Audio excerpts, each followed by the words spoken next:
Bonjour, bonsoir à tous et bienvenue. Je suis ravie d'être avec vous pour cette nouvelle remise du Grand Prix de la Data, un Grand Prix qui a été créé par Influencia, par Prash Media Event et Minted, en tout cas qui est organisé par ce trio. Je suis Charlotte Bricard et j'aurai le plaisir d'animer cette soirée. Je tiens à commencer en remerciant l'ensemble des partenaires, sans qui ce rendez-vous ne pourrait pas avoir lieu. Ils sont nombreux et on les remercie. Canal+, Brand Solutions, IA Institut, Epita, eProspect, JC Deco, My Event Network et M-Publicité, mais également les partenaires institutionnels, et ils sont nombreux: la ACC Customer Marketing, l'Alliance Digitale, l'ADC, la DMA, Illigo, le SNPTV, le Touring Club et enfin l'UDECAM. Quelque part, c'est aussi le signe de l'intérêt que l'ensemble de ces entreprises et de ces partenaires institutionnels ont pour la data, et la data plus particulièrement au service des stratégies marketing, puisque clairement, c'est de ça dont il va s'agir ce soir. Cela fait 6 ans que ce prix existe. Certains d'entre vous, beaucoup sûrement, le connaissent déjà. L'idée, ou les attendus en tout cas, c'est de récompenser les stratégies les plus pertinentes, mais aussi les plus créatives, les campagnes comme les dispositifs qui ont justement utilisé la data au service d'un certain nombre de métiers de la stratégie marketing. On va en reparler. Vous allez le voir tout au long de la soirée à travers les cas qui ont gagné les différentes catégories que va récompenser le Grand Prix. Et vous allez voir aussi que ce sera l'occasion finalement de nourrir vos réflexions d'un certain nombre de solutions, de bonnes pratiques. On va récompenser ce soir 9 catégories de trophées de bronze, d'argent et d'or. Les lauréats d'argent seront invités à rejoindre le journaliste qui est un peu plus loin, ou plutôt au bout du couloir, et qui enregistrera des interviews qui vous permettront à tous d'en savoir un petit peu plus finalement sur l'utilisation de cette data. Et les lauréats or partageront sur scène justement leur bonne pratique à nouveau. Avant de commencer cette cérémonie, qui sera ouverte par une conférence, je vous propose d'accueillir Sébastien Danet, président du groupe Influencia, organisateur de ce Grand Prix de la Data, et Elisabeth Ciadella, directrice générale de M-Publicité. Bonsoir Sébastien. Bonsoir Elisabeth.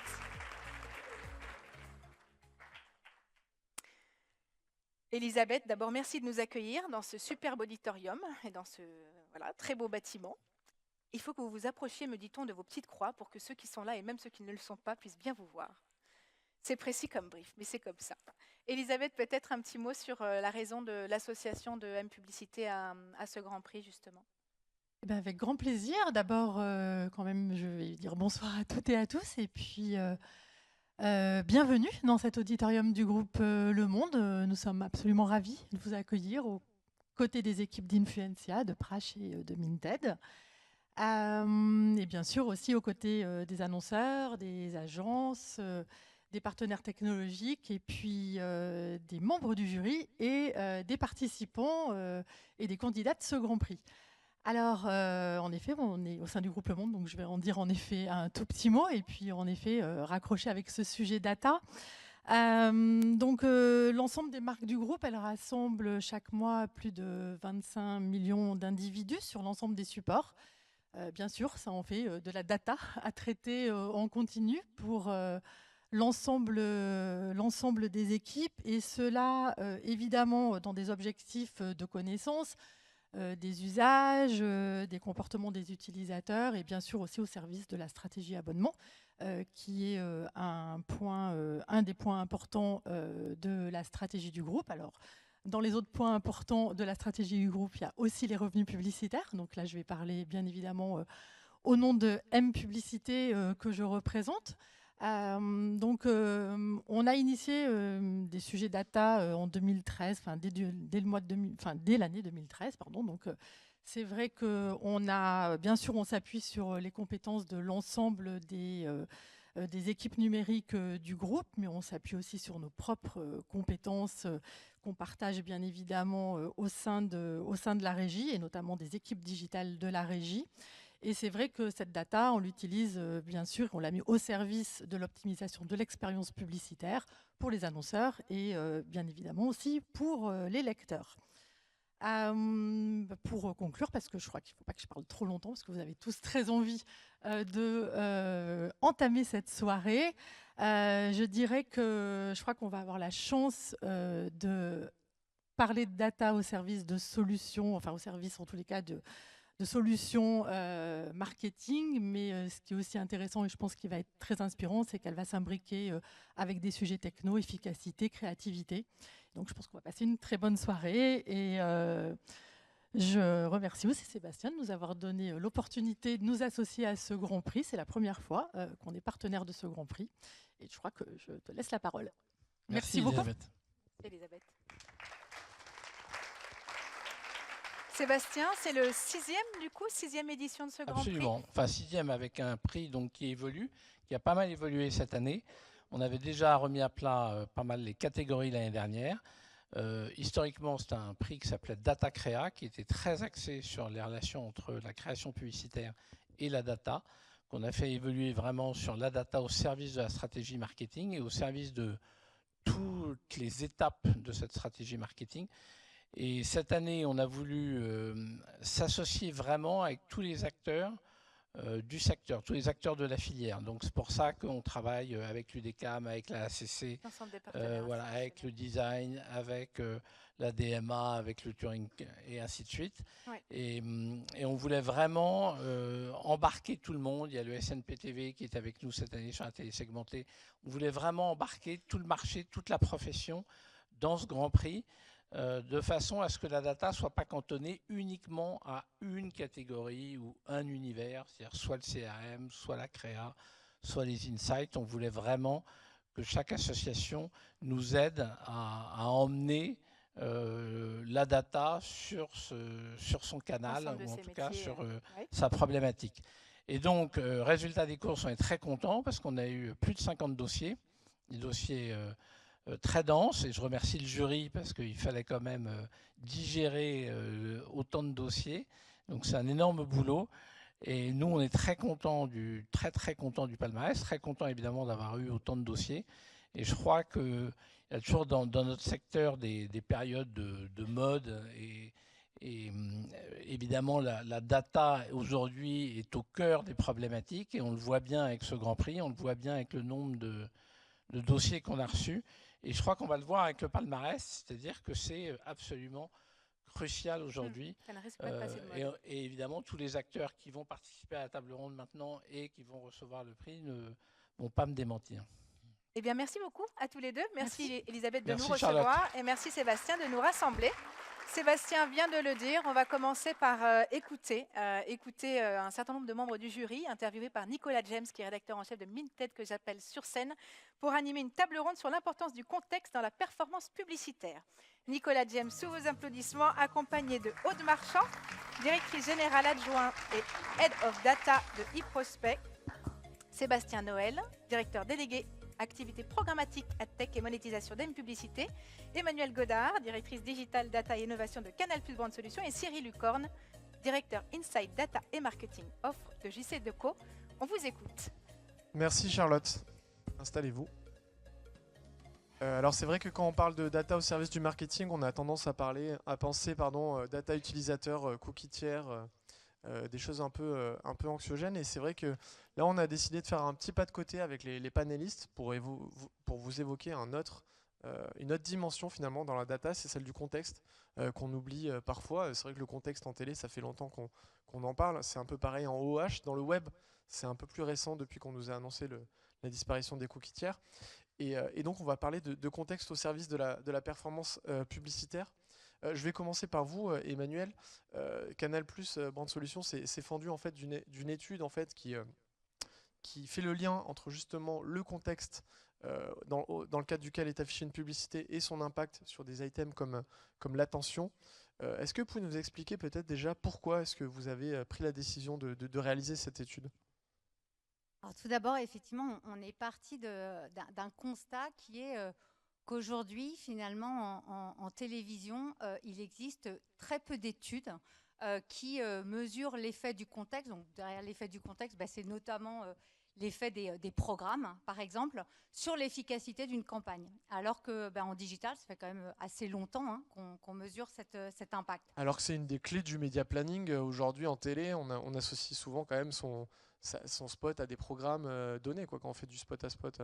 Tout à fait. Simplement, on ne mesure pas en fait l'efficacité du fait d'avoir un spot qui est diffusé, par exemple, pendant des films ou sur des chaînes d'infos, autour de programmes de divertissement. Et c'est à ça qu'on a voulu s'atteler. Et la chance qu'on a chez Canal, c'est d'avoir aujourd'hui plus de 4,6 millions d'abonnés sur lesquels, eh bien, en fait, on a la capacité de pouvoir collecter toute leur consommation et leur exposition publicitaire télé au travers de leur décodeur. Alors quand je dis toute leur consommation télé et leur exposition, c'est pas simplement sur les chaînes Canal, hein, c'est sur l'ensemble des chaînes qu'ils regardent. Et donc en croisant toute cette data avec des données tierces, alors que ce soit des données CRM d'annonceurs, également des données d'enquête en les interrogeant, eh bien, on a la possibilité de pouvoir, non seulement montrer, mais également mesurer l'effet du contexte d'exposition sur les comportements d'achat, ainsi que sur la perception en fait, de la marque. Et donc, du coup, il y a 5 enseignements clés que vous tirez de cette étude. Est-ce que vous pouvez nous les partager? Oui, alors en fait, on a fait pas mal d'études et on a eu pas mal d'enseignements également, mais je dirais que tu as raison, il y en a 5 qui sont, j'ai envie de dire, 5 enseignements assez globaux. Le premier, c'est qu'on a pu observer que les contextes qui sont les contextes les plus engageants, à savoir le cinéma, les séries, les retransmissions d'événements sportifs, eh bien, ce sont les contextes qui favorisent le plus la mémorisation publicitaire. En effet, on a pu constater que tous ceux qui avaient été exposés autour de ces contextes étaient systématiquement beaucoup plus nombreux à déclarer ce souvenir de la publicité. Donc ça veut dire quoi? Ça veut dire qu'en fait, l'attention qui est générée par un contenu, eh bien cette attention, elle rejaillit sur l'attention publicitaire. Donc ça, c'est la première chose. Ce qui vient valider le postulat que plus le contenu est de qualité, plus la publicité aura un impact, ce qui n'est pas toujours intuitif. Oui, alors là, je parlerai pas tant de qualité, ouais. parce qu'on peut, enfin, je veux dire, il y a d'autres contenus que des séries, Engageant, des films mais qui qui sont n'est de pas forcément qualité. de qualité. Ouais. Mais c'est d'engagement, c'est-à-dire qu'en fait, Ok. on est concentré, on est capté Ok. par son contenu. Ensuite, il y a une seconde chose que l'on a pu observer, c'est que l'affinité du contexte avec la marque, eh bien, il a un effet positif sur la perception de la marque. Typiquement, lorsqu'on a une marque de sport qui est diffusée, par exemple, sur une chaîne d'information sportive comme Infosport, eh bien, on se rend compte que ceux qui sont exposés à la campagne sur Infosport vont être beaucoup plus nombreux à déclarer en fait, que la publicité leur donne confiance dans la marque. Et on a pu l'observer de la même manière, par exemple sur les publicités autour de services financiers, eh bien, ceux qui étaient exposés à la campagne autour de Contexte Info étaient également plus nombreux à déclarer que la publicité leur donnait confiance en la marque. Et donc ça, c'est important parce qu'en fait, ça veut dire que dès lors qu'une chaîne est en affinité avec le produit de la marque, un annonceur a tout intérêt à intégrer les chaînes thématiques et les chaînes fast qui vont se développer, parce que même si la puissance de ces chaînes reste faible, eh bien, on voit bien que ça aura un effet positif sur l'efficacité de la campagne. Sinon, parmi les grands enseignements que l'on a vus aussi, et ça c'était intéressant, c'était de voir que l'efficacité, en fait, l'effet du contexte, il varie selon le KPI que l'on regarde. Très concrètement, si je m'intéresse à des KPI long terme, par exemple, des KPI sur des ventes sur le long terme, eh bien, les contextes dont on parlait tout à l'heure, qui sont les plus engageants, comme le cinéma, les séries, le sport, qui laissent une trace mémorielle plus importante, eh bien, ce sont également les contextes qui vont le plus favoriser les ventes à long terme. A contrario, si on s'intéresse à des effets, à des actions immédiates, eh bien, on a des contextes comme l'info ou le divertissement qui vont être beaucoup plus performants pour générer des actions immédiates, comme par exemple la visite sur un site web ou l'appel à un call center. Donc les journaux d'infos ou voire les chaînes d'infos favorisent le business à court terme, en gros. Alors tout à fait. Alors ça, au-delà même du alors là, quand je parlais de contexte info, ce n'était pas simplement les chaînes d'info, hein, ça peut être aussi des journaux télévisés. En revanche, là où tu as raison, ce que l'on a vu, si on s'intéresse spécifiquement aux chaînes d'info, c'est que les chaînes d'info favorisaient le business à court terme. Dès lors qu'on s'intéresse à des comportements d'achat très court terme, eh bien systématiquement, les chaînes d'info ressortaient parmi les top contextes en termes de performance. Et ça, c'est super intéressant parce que, en fait, ce que ça montre, c'est que la qualité de la source d'information, et qui est jugée crédible par son audience, eh bien, elle a bien plus d'impact que les sujets qui sont traités sur les chaînes d'information. Et ça, je pense que c'est important parce que ça... J'imagine que c'est un enseignement qui doit faire plaisir à Sébastien, parce que c'est vrai que sur le web, aujourd'hui, il y a quand même un vrai sujet qui est que les sites d'infos et d'actu gênés sont souvent snobés par les marques à cause des problématiques de ce qu'on appelle la brand suitability. C'est-à-dire qu'il y a parfois des contextes un peu anxiogènes, on va dire, sur ces sites-là, qui font que c'est de 30 à 50% d'inventaire parfois qui n'est pas vraiment monétisable. Sébastien, ça vous redonne le moral d'entendre ce genre d'infos?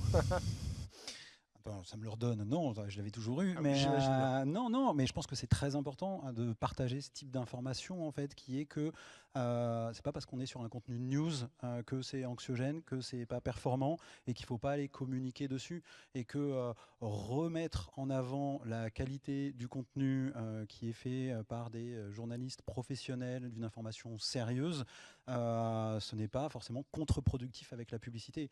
Réussir à le démontrer comme ça, c'est un énorme avancement. Je pense qu'il faudrait qu'on continue à travailler sur ce point-là. Pourquoi pas via une étude aussi? Vous aviez bien entendu. essayé? On serait les premiers à être heureux d'accompagner les acheteurs, les agences, les annonceurs qui sont avec nous ce soir dans cette salle pour pouvoir le démontrer, en fait. Sur Il le faut web, juste cool, ouais. voilà, croire ce point-là et ne pas se fermer. Un utilisateur qui est intéressé par du sport, qui est intéressé par du lifestyle, il lit aussi du contenu news. Ouais. Il faut aussi l'adresser quand il lit ce contenu news, en fait. Oui, surtout qu'il y a un sujet de pression publicitaire. Si on le target toujours dans les mêmes contextes, au bout d'un moment, on va tourner en rond, les CPM vont augmenter sur ces environnements-là. Oui, puis de toute façon, il y a un moment où, ce que tu disais, il y a un moment où on n'a pas assez de contenu aussi sur ces environnements-là. Et puis, pourquoi bouder la news, en fait? Juste, tout simplement. Vous observez, Manuel, cette défiance aussi sur l'inventaire web de Canal ou moins sur la vidéo? Sur MyCanal, on a moins ce sujet-là, en fait. Donc non, enfin, je ne sens pas vraiment, parce ce qu'on a pu avoir, ça m'a beaucoup amusé. J'arrive un petit peu parce qu'à un moment, on a eu un contenu qui a été boudé parce qu'il avait été identifié par les vérificateurs comme étant un contenu qui était autour de la drogue. Et en fait, c'était l'émission Douane sous haute surveillance. Donc, le but, c'était justement de montrer comme quoi des douaniers travaillent pour empêcher le trafic de drogue. Donc, voilà les quelques problèmes. C'est un vrai sujet sur le web aussi. L'attaque du PSG qui est flaguée comme attaque.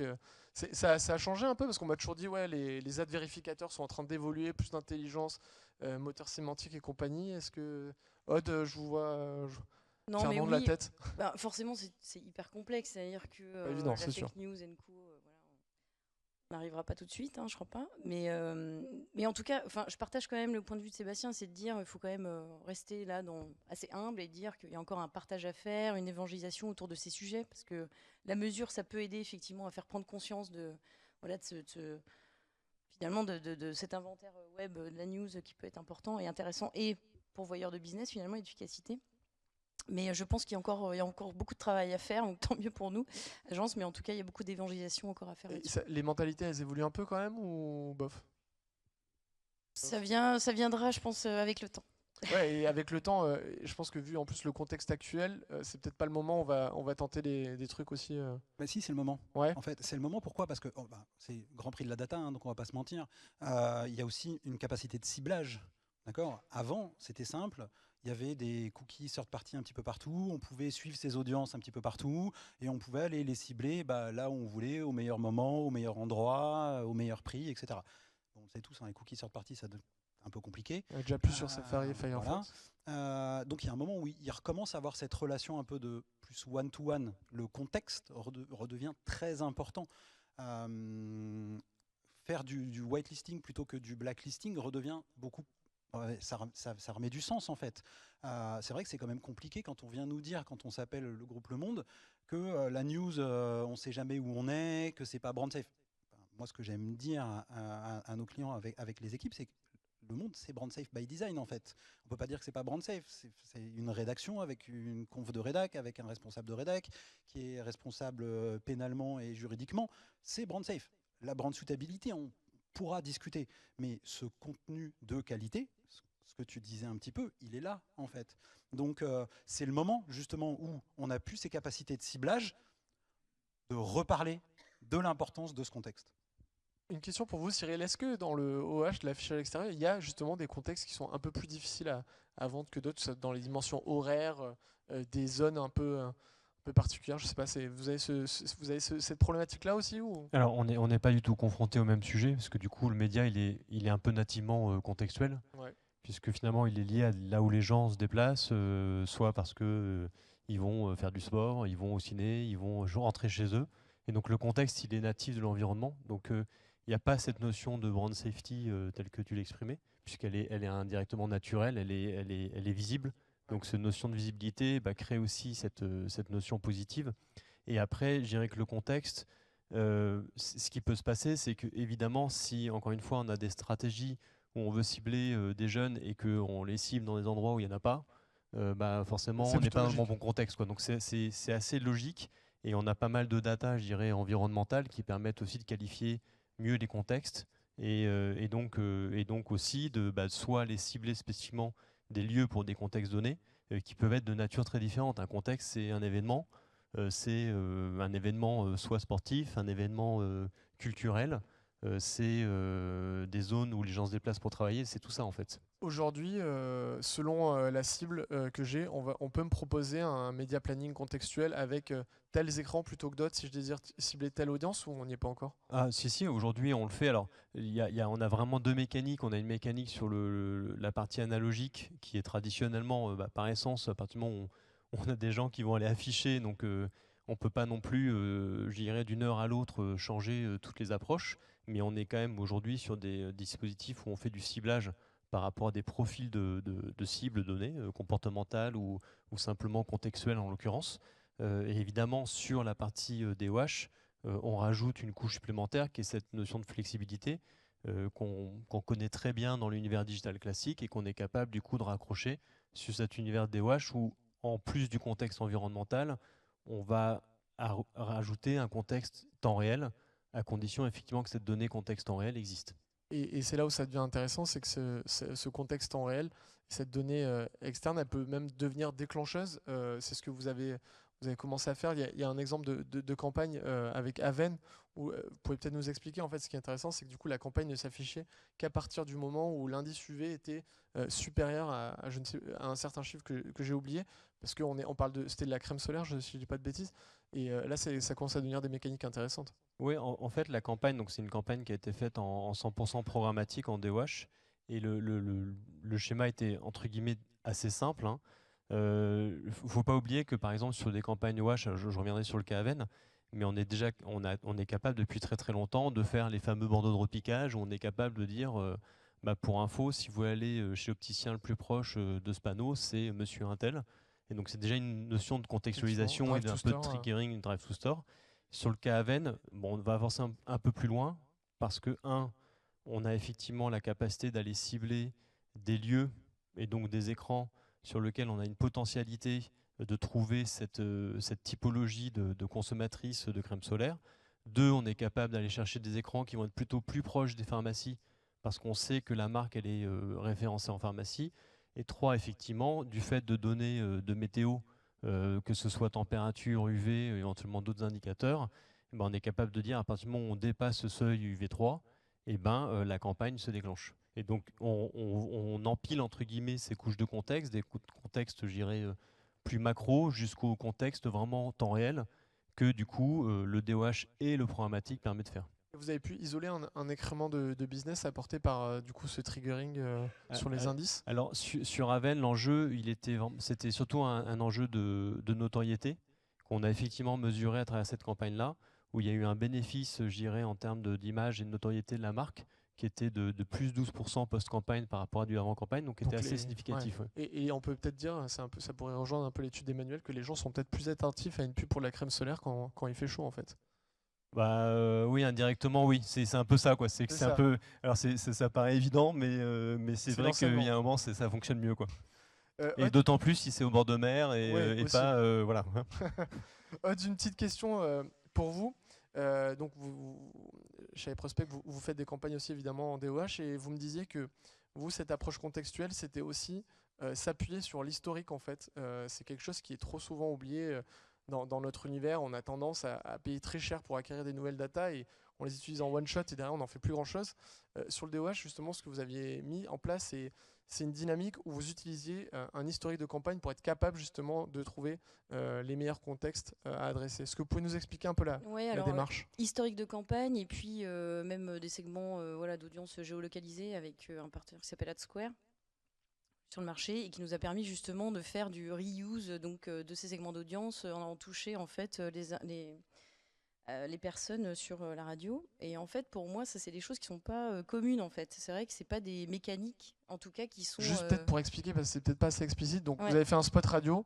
Grâce à AdSquare, vous avez vu qui avait été exposé à ce spot radio, la géologue, grosso modo. Ouais. Et derrière, vous avez choisi des écrans qui étaient dans cette zone. Exactement. En DOH. Exactement. Et en fait, on a eu 10 points de concide supplémentaires.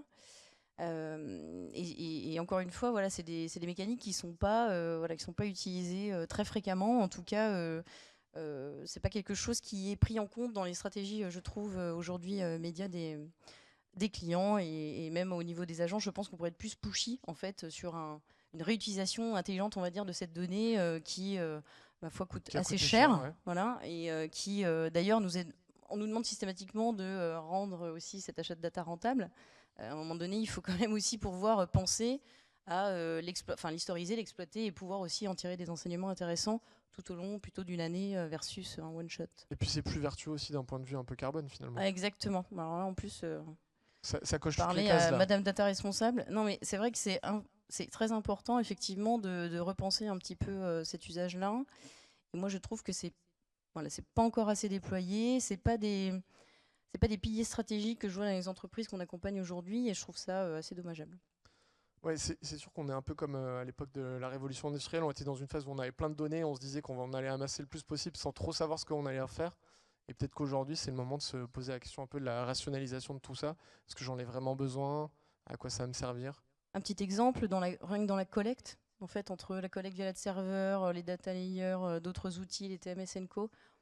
Je pense qu'on utilise beaucoup trop en fait le système de collecte par rapport à un usage de la data qui est très minime en fait. Ça c'est des choses, je pense qu'il faut vraiment repenser. Idem pour les outils aussi, non ? J'ai l'impression que souvent les annonceurs se suréquipent d'outils qui sont jamais utilisés. Il y a lapins qui se parlent en plus, c'est-à-dire que l'interopérabilité est très complexe. Donc heureusement nous on est là, agence pour conseiller aussi dans cette circulation de la donnée, en tout cas dans la facilitation de cette circulation, mais c'est vrai que je trouve que c'est encore naissant comme sujet d'échange. Et dans le prolongement de cette thématique, il y a un autre sujet qui vous est cher, c'est un peu ce qu'on appelle le CRM display, qu'on parle depuis des années sans que ce soit vraiment effectué. Aujourd'hui, ce que vous constatez, c'est que finalement, les programmes CRM que, pareil, les annonceurs ont mis parfois des années et des centaines de milliers d'euros à construire, sont sous-exploités en réalité. Oui, tout à fait. En fait, déjà, ce que je vois aujourd'hui, c'est qu'il y a une frilosité, bien évidemment, à sortir sa data client. Parfois, pour des raisons liées à des amendes de CNIL qui sont tombées au préalable, et bon, forcément, on est un petit peu plus exigeant et regardant. Aussi, parfois, par rapport à une mauvaise communication, je dirais, entre les DPO et puis le business. Parce qu'en réalité, il n'y a pas forcément de compréhension exacte de l'impact business en fait, d'un usage data client. Ouais. Et puis après, il y a quand même la capacité à déterminer en fait, quel usage je peux faire en fait, d'un segment d'audience CRM particulier, sur quel levier. Donc tout ça, je trouve, reste encore à construire. Et il faut absolument qu'on facilite en tout cas ces usages-là pour encore une fois être plus... on va minimiser en tout cas l'usage de la data et pas en faire n'importe quoi. Sur le sujet de l'appréhension, je voulais juste rebondir sur ce que tu dis, parce que c'est vrai que le sujet de l'onboarding d'un CRM d'un annonceur, c'est un sujet qui peut prendre des mois, alors je ne vais pas dire des années, mais parfois plus d'un an d'échange pour pour pouvoir partager cette donnée. Et c'est la raison pour laquelle on a fait le choix, en fait, dans les croisements dont je parlais tout à l'heure. On a travaillé avec Retency. Si je fais une petite page de publicité ici pour eux, c'est parce que c'est la seule solution. En fait, voilà, c'est la seule solution qu'on a vue sur le marché. Peut-être qu'il y en a d'autres, hein, mais qui permettent de faire de l'anonymisation profonde de données. Et donc, l'avantage pour nous, c'est que nous, en fait, on utilise cette donnée pour faire de la mesure, pas pour faire du ciblage. Donc, on n'a pas besoin de savoir que c'est Madame Dupont qui a été exposée et qui ensuite a été acheté le produit. Nous, ce qu'on a juste besoin de savoir, c'est le pourcentage de gens qui ont été exposés et qui ont acheté ce produit. Et donc, ça nous a permis, en fait, de pouvoir opérer des matchings sur l'ensemble des données. Pas simplement des données consenties, mais également des données qui n'étaient pas consenties. Et on a vu, mais dans cet usage-là, qui était un usage de mesure, en fait, tout d'un coup, débloquer les DPO. Et là, on a pu, en fait, faire, on a eu l'accord des DPO. Généralement, ça prenait 3 semaines, 1 mois, alors qu'avant, c'était une question de 6-7 mois. Et donc, je pense que l'utilisation aussi de données qui sont vraiment anonymisées, avec certains usages spécifiques, je pense que c'est quelque chose qu'il va falloir envisager de plus en plus, en fait. Et ne serait-ce qu'aussi que quand on travaille sur de la donnée consentie, entre nous, on se prive, dans la plupart des cas, sur au moins 40% de sa donnée. Excuse-moi. Ouais, non, mais c'était ça en plus que je voulais demander, parce que la techno dont vous parlez s'appelle la Data Clean Room.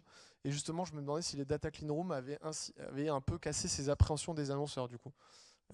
Pas vraiment. Ça reste encore obscur comme sujet pour eux? Ouais, je pense, même si certains d'entre eux font vraiment beaucoup d'efforts justement pour expliquer cette sécurisation de la donnée, ce coffre-fort de la donnée qu'est la Data Clean Room pour un client. Je pense qu'il y a encore beaucoup d'acculturation à faire autour de ce produit, qui peut être très puissant, notamment sur la mesure, des cas d'usage de mesure d'efficacité pour faire de la data collaboration, ce qu'on dit aujourd'hui. Mais je pense qu'on peut-être dans les mois à venir, on va peut-être voir poindre plus des cas comme celui de Canal+. Mais en tout cas, aujourd'hui, je trouve que ça reste encore minime, en tout cas en France. Sébastien, vous aviez commencé à en parler tout à l'heure. Le contexte, c'est quelque chose sur lequel vous travaillez depuis 2-3 ans, au moins chez M-Publicité. Est-ce que vous pouvez nous expliquer aujourd'hui comment est-ce que vous structurez justement pour proposer aux annonceurs une offre contextuelle qui puisse aller dans leur sens? Oui, effectivement, on a lancé notre première offre contextuelle digitale, on va dire un peu sémantique, en 2019, où effectivement on s'est rendu compte que on a la chance, ce qu'on disait tout à l'heure, d'avoir des contenus de qualité, et qu'il y a un moment où on se devait aussi de commencer à préparer l'avenir, c'est-à-dire le RGPD était déjà là depuis une année, depuis il n'a fait qu'évoluer, il y a la possibilité effectivement d'avoir des audiences qui ne consentent pas, mais c'est pas pour ça qu'on ne doit pas pouvoir donner une capacité de ciblage, et on s'est rendu compte qu'on pouvait indexer nos contenus en fait, et les mettre à disposition sur on va dire un segment qui est plus fin que juste un rubricage qui est très arbitraire et qui est très figé en fait. Aujourd'hui, ce côté indexation contextuelle sémantique, ça représente à peu près 55% de nos campagnes. Il y a un ciblage contextuel sémantique à l'intérieur. Pas forcément exclusivement sémantique, mais il y a cette dimension-là. Tout à fait, tout à fait. L'avantage de ce ciblage-là, c'est qu'il est, j'ai envie de dire, consentless. Il n'a pas besoin de consentement, en fait, parce qu'on va juste regarder la page, on va lire le contenu de cette page, et on va passer des informations dans l'URL, donc on n'a pas besoin d'avoir un cookie qui soit first ou third. À côté de ça, on a fait un travail avec l'éditeur qui a commencé à le faire pour lui. Elisabeth le disait tout à l'heure. On a besoin de travailler et d'optimiser côté éditeur son contenu, le nombre de pages vues, et puis comme vous le savez tous, le groupe Le Monde est leader sur la partie abonnement numérique. Ça ne se fait pas comme ça tout seul, même si la qualité des contenus est là, mais il y a aussi un énorme travail qui est fait sur le tunnel, sur l'anti-churn, donc éviter que les gens se désabonnent et générer de l'engagement. Et on a un projet qui avait été lancé aussi en 2019 qui s'appelle Forecast, qui a été décliné sur la partie publicitaire avec un produit qui s'appelle Forecast for Ad, qui va justement utiliser ses capacités de ciblage en first party, puisque c'est un développement maison sur des outils maison. Et aujourd'hui, on a la capacité d'aller combiner les deux, avoir du contextuel, de la donnée entre guillemets utilisateur, et on peut aller mixer les deux pour aller sur des campagnes qui sont de plus en plus efficaces. Une petite question pour vous, Aude. Je switch sur le sujet de l'attention dont on a parlé tout à l'heure avec Emmanuel. Vous êtes président d'une commission sur Mesure et Analytics pour le compte de l'UDECAM. J'imagine que l'attention dont on parle aujourd'hui beaucoup sur le web, c'est un sujet que vous regardez avec attention. Oui, ça fait partie effectivement des sujets prioritaires qu'on a identifiés là, avec la nouvelle mission de cette commission à l'UDECAM. Avec mes confrères des autres agences, effectivement, ça nous touche de près, hein, bien évidemment, mais même si moi, personnellement, je trouve que c'est encore un indicateur de moyens, c'est-à-dire que ce n'est pas une fin en soi, hein, l'attention, bien évidemment. Donc, après, on verra comment on peut, bien évidemment, trouver le meilleur des deux mondes entre le panel, la donnée déterministe, pour pouvoir justement travailler voilà, la meilleure façon en tout cas de mesurer. C'est vrai qu'il y a un acteur là aussi sur le marché qui est Explain et qui a commencé à proposer des mesures justement de cette attention. Donc à voir effectivement comment ça prend et quel est le positionnement aussi de cet acteur par rapport au marché. Est-ce que c'est plutôt régie, voilà, est-ce qu'il équipe plutôt les régies, plutôt les annonceurs, plutôt les agences, voilà. C'est un peu l'analogie que j'avais fait avec Alenti à l'époque, parce que c'était un peu le même cas. Ouais. C'est exactement ça. Mais on verra effectivement à terme comment ça prend aussi. Ouais, Sébastien, je sais que vous êtes un peu sceptique, enfin pas sceptique, mais en tout cas vous n'êtes pas aussi enthousiaste que le reste du marché qui effectivement parle beaucoup d'attention publicitaire en ce moment. Alors attention, il faut mettre en parallèle l'attention. C'est très important l'attention qu'il y a et si, le contenu du groupe, voilà, mais c'est comment on la mesure l'attention. Et c'est ça, et où je rejoins tout à fait Aude, comment on la mesure. La visibilité, même si tout le monde dit qu'aujourd'hui c'est plus suffisant, soit, mais la visibilité c'est simple à mesurer. D'accord ? Tout le monde s'était mis plutôt d'accord, c'était pas suffisant, hein, 50% une seconde, puis 50% 2 secondes sur la vidéo, puis on est monté à 70, puis 100, puis... Mais au moins c'est quelque chose de factuel. L'attention, pour l'instant, on s'est pas mis d'accord encore. Comment est-ce qu'on la mesure ? On le sait, il y a eu des études qui ont été faites, il y a des chercheurs qui ont prouvé que si on regarde, si on fait de l'eye tracking, si la webcam elle est en haut ou en bas de l'écran, c'est pas la même chose. Est-ce qu'on met de l'intelligence artificielle ? Qu'est-ce qu'on va regarder sur la page ? Donc l'attention c'est important. Après c'est comment on la mesure aussi. Et c'est là où je pense qu'on a encore énormément de choses à faire. Il y a du boulot. Est-ce que vous regardez, Cyril, sur l'affichage extérieur, ce genre de KPI comme l'attention ? En fait, on est tous concernés par le sujet, donc, mais je rejoins le point, c'est qu'on n'est pas du tout prêt encore dessus. Je pense qu'on l'aborde tous un peu d'une façon peut-être un peu différente ou détournée. Nous, ce qui nous intéresse beaucoup par rapport à ces sujets-là, c'est évidemment... nous, on a un média de répétition. Donc, par essence, répétition, alors on dit toujours répétition égale mémorisation, et on sait que l'attention et mémorisation sont aussi deux facteurs qui sont un peu liés. Donc, on aime bien effectivement appeler cette notion, en tout cas de mémorisation induite par la répétition, par la création aussi, parce que sans, alors je ne parle pas de contenu, mais sans création signifiante, il n'y a pas d'intention. Et vous avez pu isoler justement des facteurs qui dans la créa. Ça, pour l'instant, c'est ce qui nous intéresse, nous, d'abord, c'est effectivement de dire, il y a d'abord un travail, évidemment, créatif, parce qu'une créa qui n'est pas bien faite, elle ne va générer aucune attention. Enfin, ouais. Quand je dis aucune attention, elle ne va même pas générer une forme de mémorisation de l'individu par rapport à ça. Ouais. Donc, il n'y aura pas d'attention, et donc, il n'y aura pas derrière de KPI positif d'engagement derrière. Donc ça, c'est des choses effectivement qu'on mesure depuis très longtemps, mais qui ne sont pas encore au niveau de l'attention, qui est quelque chose de beaucoup plus complexe en tant que tel, et nécessite effectivement de la neuroscience, d'autres types de problématiques. Mais sur ce sujet-là, en tout cas, on a vraiment fait des liens entre la nature créative ou la création et le niveau, entre guillemets, d'impact publicitaire que cette création pouvait générer. Je sens Charlotte dans mon angle mort, donc je vais couper court à cet entretien. Merci à tous les quatre. Merci je vous propose de poursuivre les échanges après la remise des prix si besoin. Merci beaucoup. Merci Nicolas. Les échanges ne demandent qu'à être poursuivis en effet et on invitera un neuroscientifique l'année prochaine pour l'ouverture. Je vous propose pour l'heure qu'on ouvre cette 6e remise des prix du Grand Prix de la Data et qu'on commence en se glissant dans les coulisses de la réunion du jury et de ce Grand Prix à travers cette vidéo.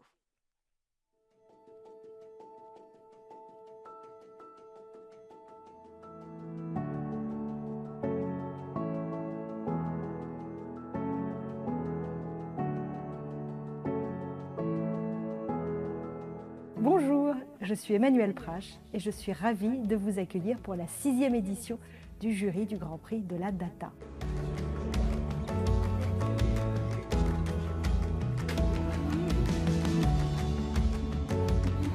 Les cas sont très inspirants cette année, vraiment une variété d'usage de la data, une créativité dans l'usage de la data et aussi beaucoup de cas autour de l'infrastructure à mettre en place pour que cette donnée circule bien.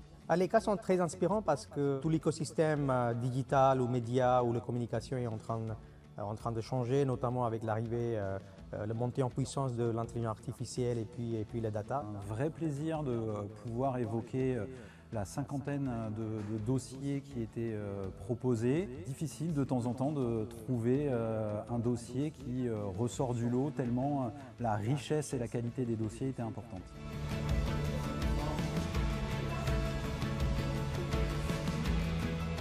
Les tendances qui émergent cette saison, elles sont beaucoup tournées autour de l'usage final du consommateur et ça je trouve très inspirant et même une orientation assez sustainability finalement, usage durable de la data. Donc ça c'est très inspirant. Ce que je retiens de cette journée qui a été extrêmement riche, c'est d'avoir vu en fait plein de cas différents de la part d'acteurs qui sont extrêmement variés, de vrais coups de cœur que j'ai eu ce matin et que j'ai pu voir primer. Donc ça, je suis ravie.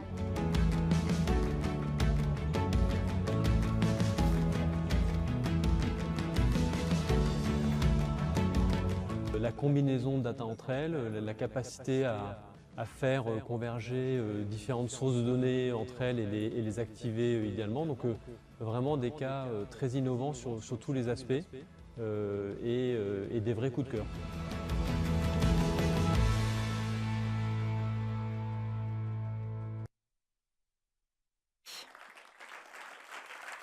Vous allez les retrouver puisque tout au long de la soirée, nous inviterons justement les membres de ce jury à remettre les trophées hors de ce Grand Prix de la Data. Vous pourrez partager les enseignements avec le hashtag GPData23. Si vous avez pris des notes pendant la table ronde, c'est le moment de les tweeter. Pour le reste, le jury s'est réuni le 16 février dernier. C'est une information utile pour savoir ce qui a pu être proposé à ces membres du jury que vous voyez derrière moi.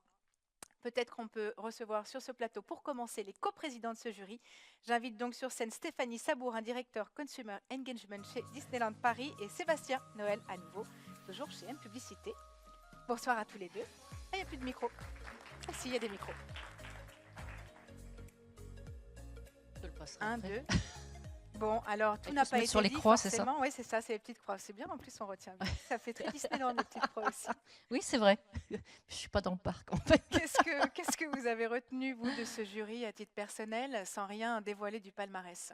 Alors déjà, ce que j'ai retenu, déjà j'ai été ravie de participer à ce Grand Prix. Je trouvais ça intéressant. Je suis ravie d'être là ce soir et de retrouver plein de, j'allais dire de vieilles connaissances, mais c'est de connaissances. Pardon.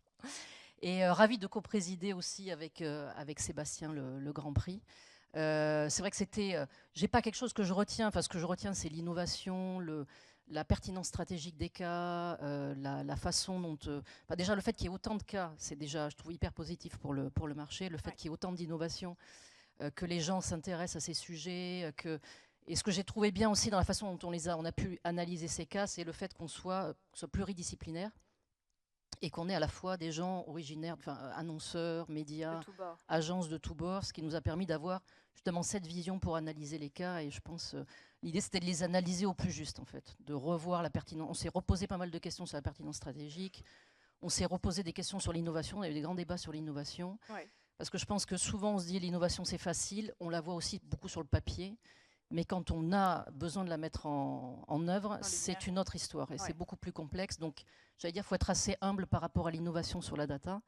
Il y a beaucoup de buzzwords là-dessus. Mais quand on les met en œuvre, c'est quand même autre chose.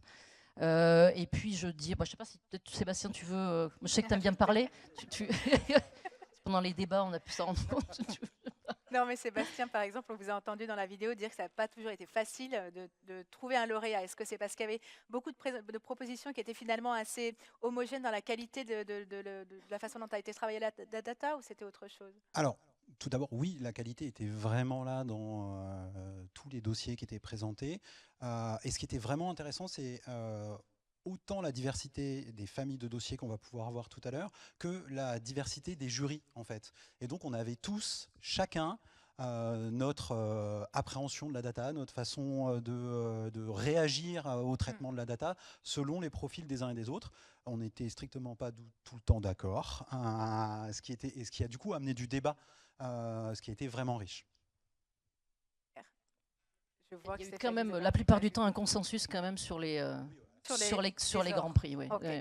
Voilà. On va voir si jamais la salle est d'accord. On va voir. Merci beaucoup à tous les deux. J'espère que le palmarès plaira quand même. Moi aussi, j'en doute pas. Merci beaucoup. Vous pouvez les applaudir de la même façon que l'ensemble des membres du jury. Merci.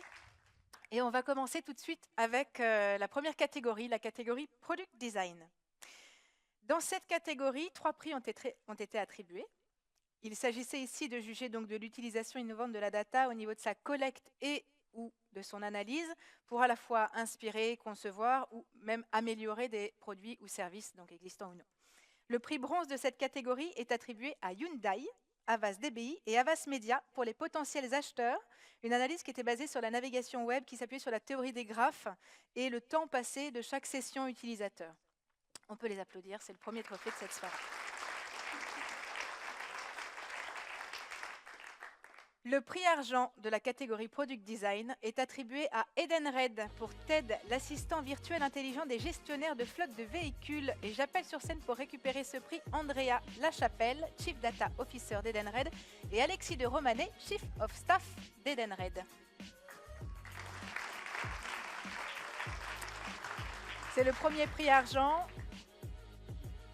Il s'agissait ici d'un assistant virtuel qui conduisait justement les flottes vers la station-service la mieux à même de répondre aux besoins de cette flotte. Félicitations à vous.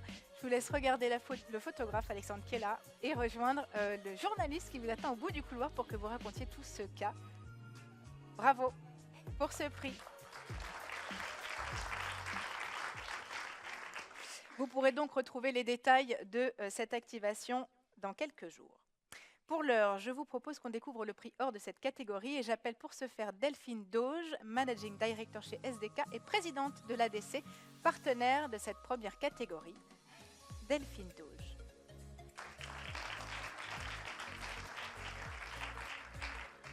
Bonsoir. Est-ce que vous auriez un micro aussi, s'il vous plaît? C'est mieux. Product Design, de façon assez évidente, l'association du design en communication a été un partenaire de choix.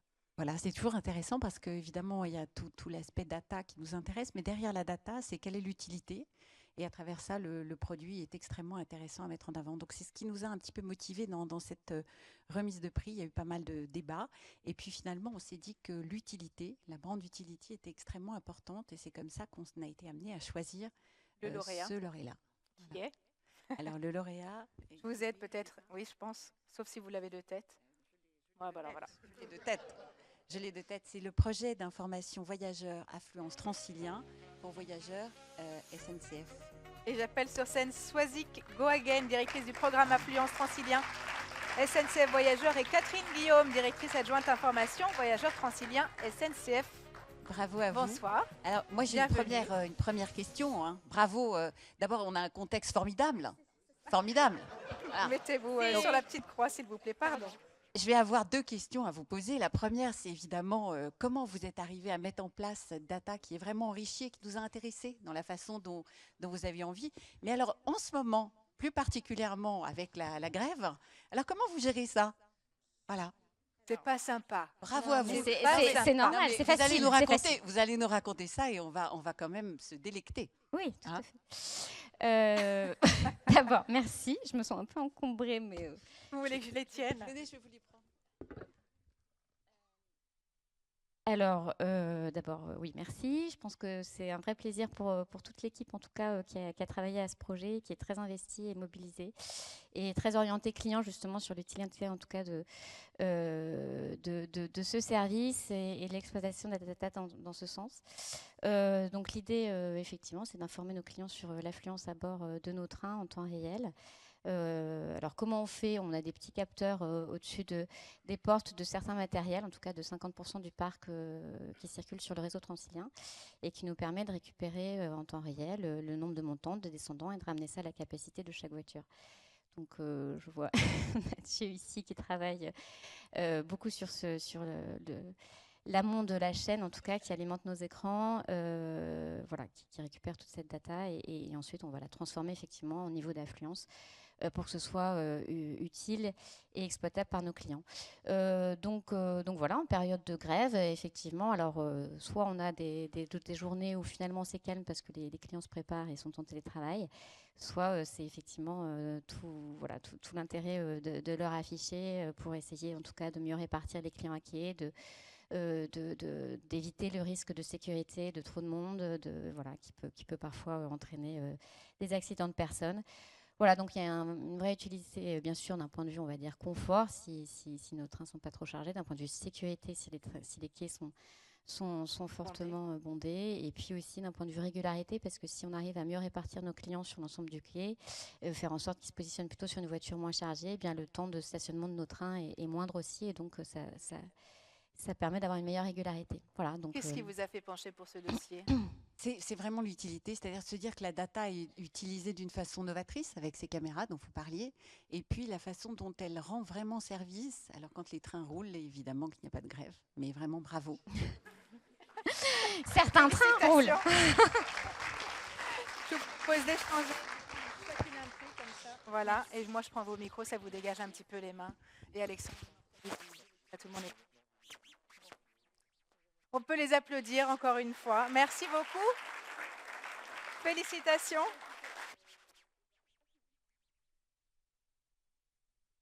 Nous allons maintenant pouvoir décerner, ou remettre plutôt les prix de la deuxième catégorie. Il s'agit de la catégorie Insight. Dans cette catégorie, il s'agissait donc d'utiliser de la data pour déterminer, assez logiquement, des insights clés pour construire des campagnes publicitaires pertinentes pour la cible. Dans cette catégorie, pas de bronze, mais un prix d'argent pour la catégorie Insight qui est attribué à Yoplait et à Décuple. Pour Yop, le planning stratégique augmenté par la data sémantique.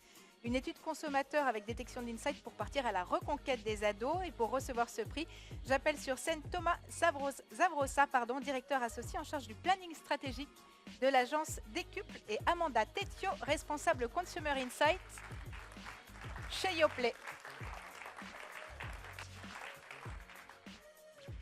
Félicitations, je vous laisserai aller raconter l'ensemble du dispositif à la caméra juste derrière, et on regardera quels sont les insights que vous avez pu découvrir, je ne sais pas, ou redécouvrir à cette occasion. Pour remettre le prieur, je vais donc appeler un autre membre du jury, Siddhartha Chatterjee, Chief Data Officer du Club Med. Bonsoir.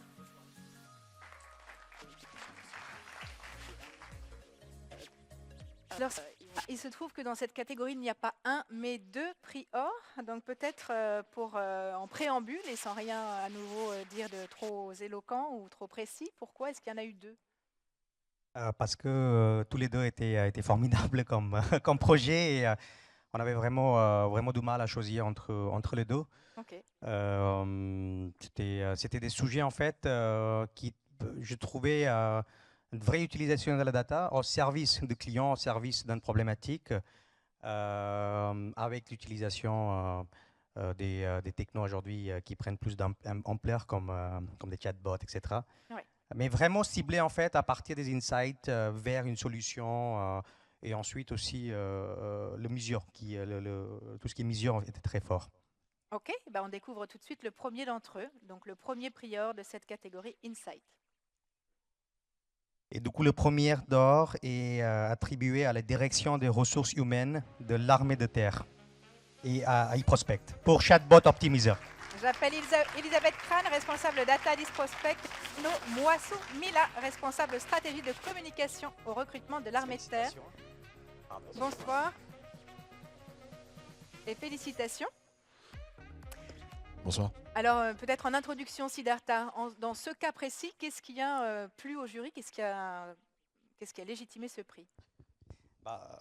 Pour moi, déjà, je trouve le projet il est très important pour le pays, pour protéger le pays, pour recruter en fait des personnels dans l'armée. Donc, je respecte beaucoup de ce sens-là. Et puis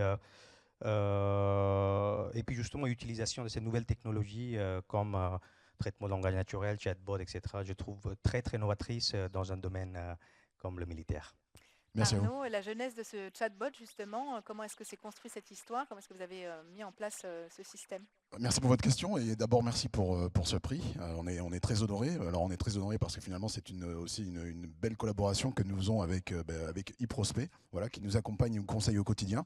Donc c'est un petit peu ça finalement la réponse. Hein. C'est merci eProspect pour ces bons conseils qui nous ont permis de dégager finalement les meilleures données et finalement les meilleures réponses. Et on continue à travailler dessus d'ailleurs pour notre chatbot, voilà, que l'on continue à perfectionner parce que eProspect nous a donné tous les éléments pour améliorer cela. Donc la solution elle est là en fait, c'est un bon partenariat. Bien entouré. Elisabeth, du coup, comment est-ce que vous avez travaillé sur ce Nous, on s'est dit qu'un chatbot c'était une sorte de panel vivant au quotidien et qu'il fallait en optimiser et en tirer le maximum d'insights. Donc on avait une technologie, on avait du quali, on avait du quanti, et puis avec une analyse sémantique poussée, on a tiré des graphes de compréhension, des thèmes qui traversaient les questionnements des internautes, qui peuvent concerner des futurs candidats, des parents, des éducateurs. Donc on avait aussi pas mal d'indices pour repérer les différentes cibles. Donc on a projeté ce projet auprès de la DRHAT, qui a eu l'audace aussi de nous confier ce projet et d'en tirer parti. Félicitations pour ce trophée Merci. et pour cette super idée. Je vous laisse regarder Alexandre et faire une photo. Je récupère ça? Merci. Hop, hop. Hop, moi je peux les garder sinon. Et Siddhartha, je vous garde encore un peu puisqu'on avait noté. Il y en avait deux. Je vous laisse quand même tous les trois parce que bon, c'est mieux. Donc, j'ai 2 micros et un membre du jury. Il nous manque 2 lauréats. Qui sont les seconds lauréats?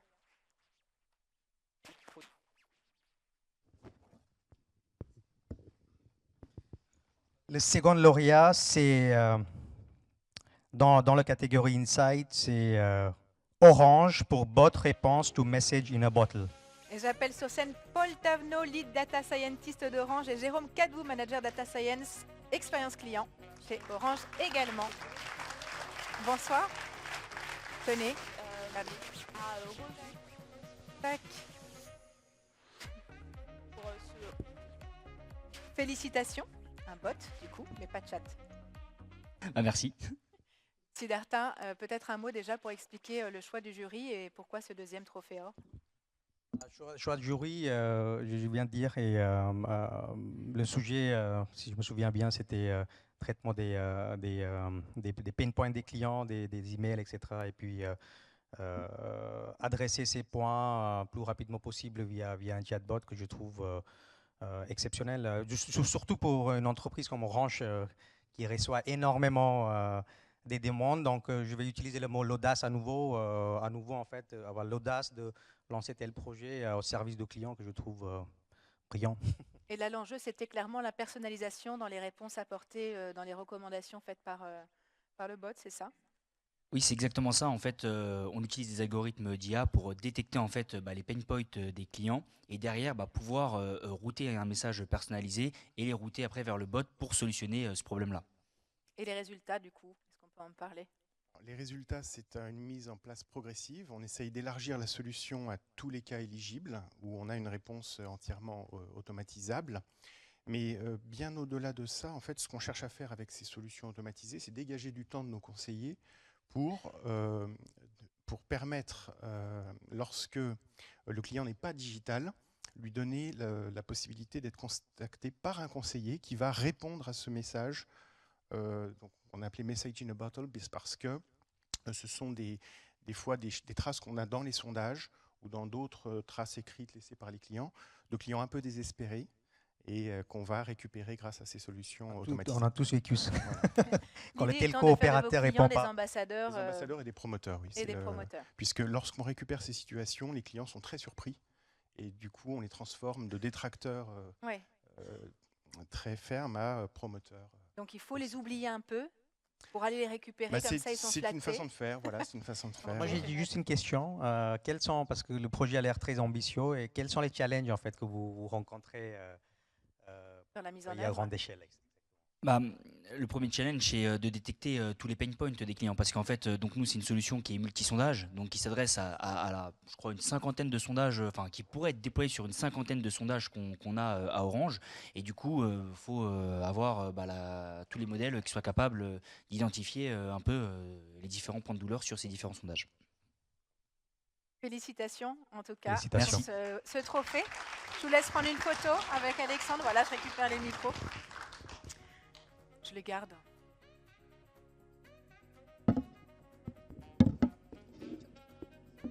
Félicitations encore une fois et merci Siddhartha d'avoir été avec nous. Avec plaisir. Et d'avoir Merci. fait partie de ce jury. Je les garde, vous les gardez pour le souvenir. Oui, ok. Ah oui, je veux bien le micro en effet. Merci beaucoup. On va pouvoir passer à la prochaine catégorie, la catégorie activation et ciblage. Dans cette catégorie, le jury s'est attaché à juger l'ensemble de l'activation du plan média, donc en fonction de la data collectée et analysée, mais aussi la déclinaison du concept créatif selon les canaux et les audiences. Dans cette catégorie, 3 prix ont été attribués. Le prix de bronze est attribué à Fusty et Média Performance pour la campagne promo grammatique. On peut les applaudir. Le prix argent de cette catégorie est attribué à l'agence 79 pour Retail Scanner, un outil propriétaire qui identifie les prix de la concurrence et leur volatilité ainsi que leur demande, afin d'aider à l'automatisation des enchères des produits. Et j'appelle sur scène Pauline Bodels, DG Head of Data de l'agence 79, et Thibaut Finas, Head of Data. Ça fait 2 Head of Data en fait, c'est Thibaut le Head of Data et Pauline la directrice générale, voilà comme ça. Et je vous laisse prendre une photo et surtout raconter le détail de ce cas aux caméras qui vous attendent au bout du couloir. Mais c'est vrai qu'on a beaucoup entendu parler du problème des enchères justement et de la complexité que ça pouvait créer pour un certain nombre d'acteurs lors des rencontres de l'UDECAM. Je pense qu'on a là une réponse intéressante. Puisqu'on en parle, pour remettre le prieur de cette catégorie, je vais appeler un des jurés, Jean-Baptiste Rouet, CPO, Head of Digital Innovation et Corporate Réputation chez Publicis Media et président de la commission digitale de l'IDECAM, partenaire de cette édition du Grand Prix. Bonsoir Jean-Baptiste. On se retrouve après les rencontres de l'IDECAM. C'était un des vrais sujets d'ailleurs. La data a été longuement débattue, l'attention également. Et peut-être que ce que tu as vu en tant que membre du jury a résonné particulièrement lors de la programmation de ces rencontres. Tout à fait, oui, on a été bien nourris puisque les rencontres c'était le 14 et le jury s'est rencontré le 16.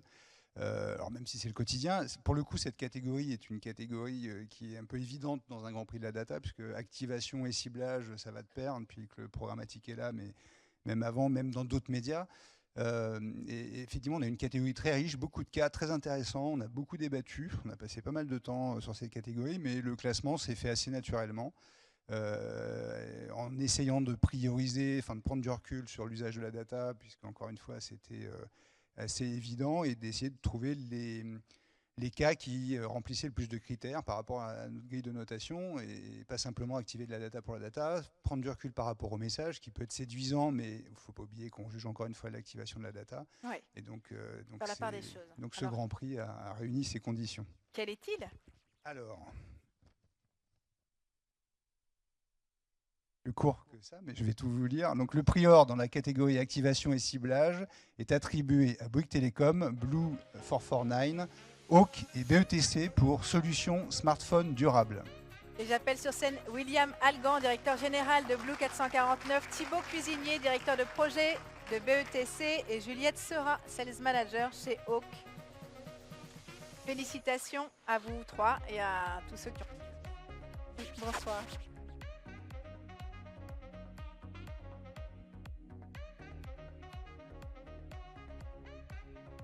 Allez-y, moi je me mets de côté, Bonsoir. vous vous mettez au centre. Bonsoir. Trop cool. Merci. Jean-Baptiste, un mot sur ce qui a fait pencher la balance et une question si tu en as une en particulier. Alors, bon, j'avais prévu de tout raconter, donner les résultats, le score. Puisqu'on a Anne de la marque, William et la techno, on va, ce qu'on a aimé, nous, c'est au service d'un message de développement durable et business. Donc, voilà, il y avait ce double objectif. Ce qui m'a intéressé, c'est comment vous êtes en arrivé au constat et comment vous avez utilisé, du coup, une solution assez complexe de data qui a servi le message, mais dans un côté opérationnel en fait assez fluide, très efficace finalement sur les résultats que vous avez pu nous montrer dans le cas. D'inciter les clients à venir faire réparer leur smartphone. Tout à fait. Et leur faire réparer leur smartphone en leur donnant une information, on va dire, pérenne et concrète, qui est, en fait, comme c'était un ciblage au terminal, et on donnait le coût de la réparation des différents composants du terminal, donc du mobile possédé par l'audience, voilà, en fonction de ce qu'il avait potentiellement à réparer, un écran, une batterie, un composant, etc. Et voilà, donc on a pu déjà hooker l'attention des audiences en ciblant au terminal. Et puis dire combien ça coûtait, donc désacraliser un petit peu ce sujet-là. Donc voilà, je ne sais pas si tu veux rajouter quelque chose, William. Très bien. Je sais que tu aimes parler. Ouais. Effectivement. Bon, alors du coup, ce qui est vraiment cool dans ce cas, c'est que effectivement, c'est un super usage de la data, puisque au départ, comme tu disais, on a un opérateur qui a envie de parler sur des devices, une data avec Hawk qui nous permet de savoir sur quel est le device que possède le public cible. On croise cette data-là avec les clients ou les non-clients, et on avait même une troisième data qui était le prix de réparation en fonction du device dont vous disposez. Donc il y a de la data partout, mais ce qui fait que ça fonctionne, c'est que tous les gens se parlent. C'est pour ça qu'il y a Bouygues Télécom, Blue, Hawk et BETC, tout ça, ça fonctionne ensemble, et avec des créations à la fin où vous avez une vraie créa personnalisée en fonction de la data qu'on a pu récupérer. Et à la fin, ça marche.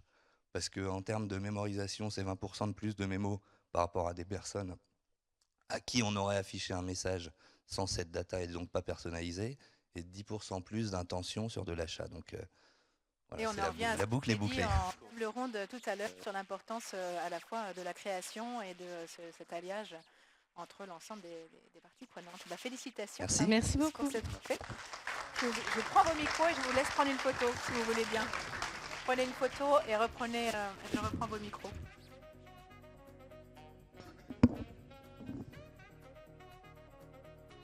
Les jurys quand même.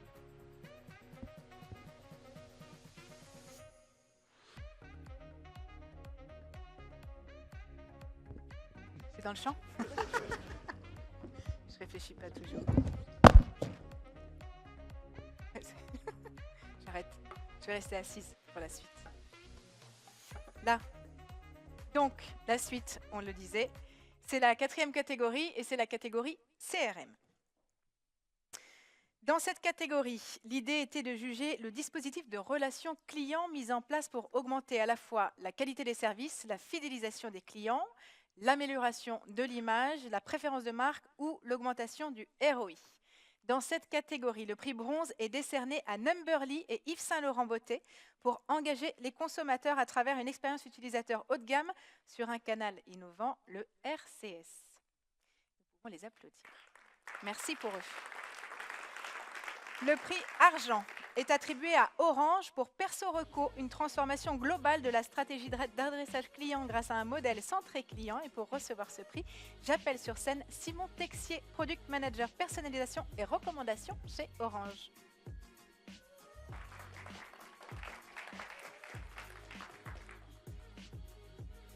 Orange qui est gâté ce soir, donc. Voilà le prix. Et le journaliste vous attend juste au bout du couloir pour lui raconter la façon dont vous l'avez travaillé. Bravo pour ce trophée.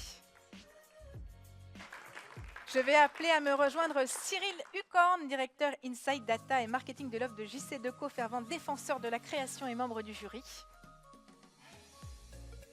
Bonsoir. Bonsoir. Il faut toujours rester oui, sur la bien petite sûr. croix, me dit-on. Alors, Comment ça s'est passé? Très bien, ça s'est très très bien passé. Non, non, c'était le cas qu'on va récompenser est un cas très très riche.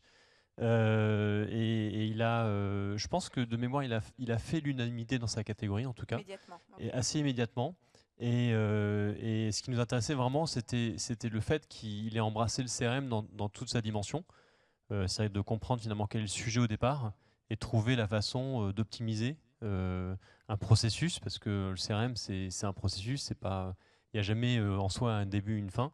Et c'est ça qui est intéressant en tout cas dans ce dossier, cas et dans la et catégorie. dans la façon dont l'entreprise s'est appropriée aussi tous les enjeux de la data pour pouvoir justement améliorer l'expérience client et la recommandation derrière.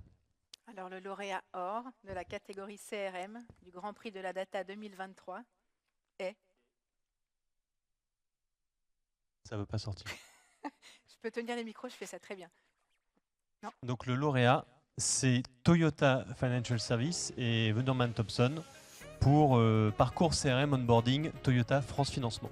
J'appelle sur scène Aliette de Varenne, directrice expérience client de Toyota France Financement, et Clémence Balu, directrice commerciale de Wunderman Thompson. Bonsoir.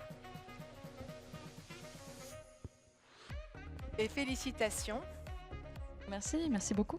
Merci. Alors un mot sur l'usage de la data justement, en particulier dans la naissance de cet objet. Ça a été un long projet qu'on a mené avec Aliette qui a duré un an et demi, je dirais. On est déjà passé au projet d'après parce qu'en fait c'est un projet qui va durer sur 10 ans, je pense qu'on est parti pour travailler ensemble, j'espère très longtemps. Oui, Toyota Financial Services, c'est une extension de Toyota. Donc ce n'est pas la marque Toyota constructeur. On sait que les constructeurs automobiles sont...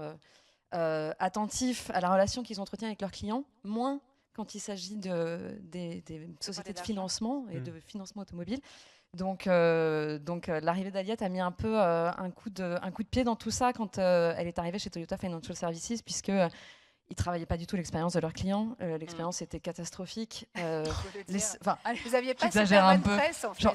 J'en mets un peu beaucoup, je te laisserai parler. Non, mais c'est vrai que la relation était très financière, très administrative. Et quand on achète un véhicule et qu'on l'achète avec de l'argent, on ne peut pas parler que d'argent, c'est émotionnel. Ouais. Donc on a commencé par travailler le premier parcours, qui est le parcours onboarding. C'est un parcours qui dure de longs mois.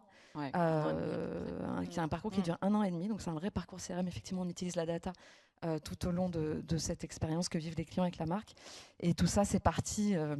C'est le premier jalon de quelque chose qui durera donc plus longtemps, puisque c'est parti de ce qu'on a construit ensemble une customer experience, une expérience map, un poster géant de 10 mètres qui synthétise toute la data de tous les clients. Tous les ans, voilà. pendant 10 ans, Et on a découpé tous les différents parcours clients. Donc j'arrête de parler parce que je peux en parler des heures, ça me passionne. Aliette, vous avez l'impression de faire vraiment des pas de géants actuellement dans l'utilisation que vous faites de votre data, ou même dans la collecte en particulier? Alors oui, parce que comme l'a dit Clémence, on est parti un petit peu de zéro, alors qu'on a énormément de data dans l'entreprise. On est une banque, donc on demande pour accorder un financement beaucoup d'informations. On n'en faisait rien, on ne connaissait pas bien nos clients. Et donc oui, c'est une richesse. Alors en plus de tout, c'est l'activation de ces parcours et ces messages hyper personnalisés qu'on envoie à tous nos clients pendant tout leur parcours jusqu'au renouvellement et à la fin de leur contrat de financement. On a aussi mis en place tout un système et des outils de CRM et dont une CDP pour nous permettre effectivement au plus vite d'activer ces programmes relationnels. Et l'image s'en ressent? Ça va mieux?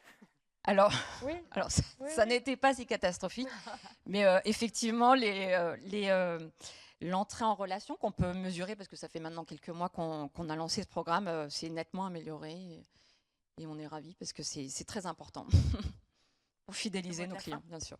Non, c'est vraiment je trouve que l'histoire et toute cette frise, en tout cas qu'on n'a pas vue en vrai, mais qu'on a vu dessiner, elle montre bien tout l'enjeu et toutes les questions que vous vous êtes posées quand vous avez abordé ce projet-là, en cherchant vraiment à déterminer tous les parcours et en mettant tout à plat et en essayant d'aller chercher de la donnée soit qui était présente, soit qui n'était pas présente, d'aller aussi interroger le consommateur. Donc c'était vraiment très riche. Consommateur, concessionnaire, parce qu'on fait tout ça en lien avec nos concessionnaires. Et bien sûr, on s'imbrique.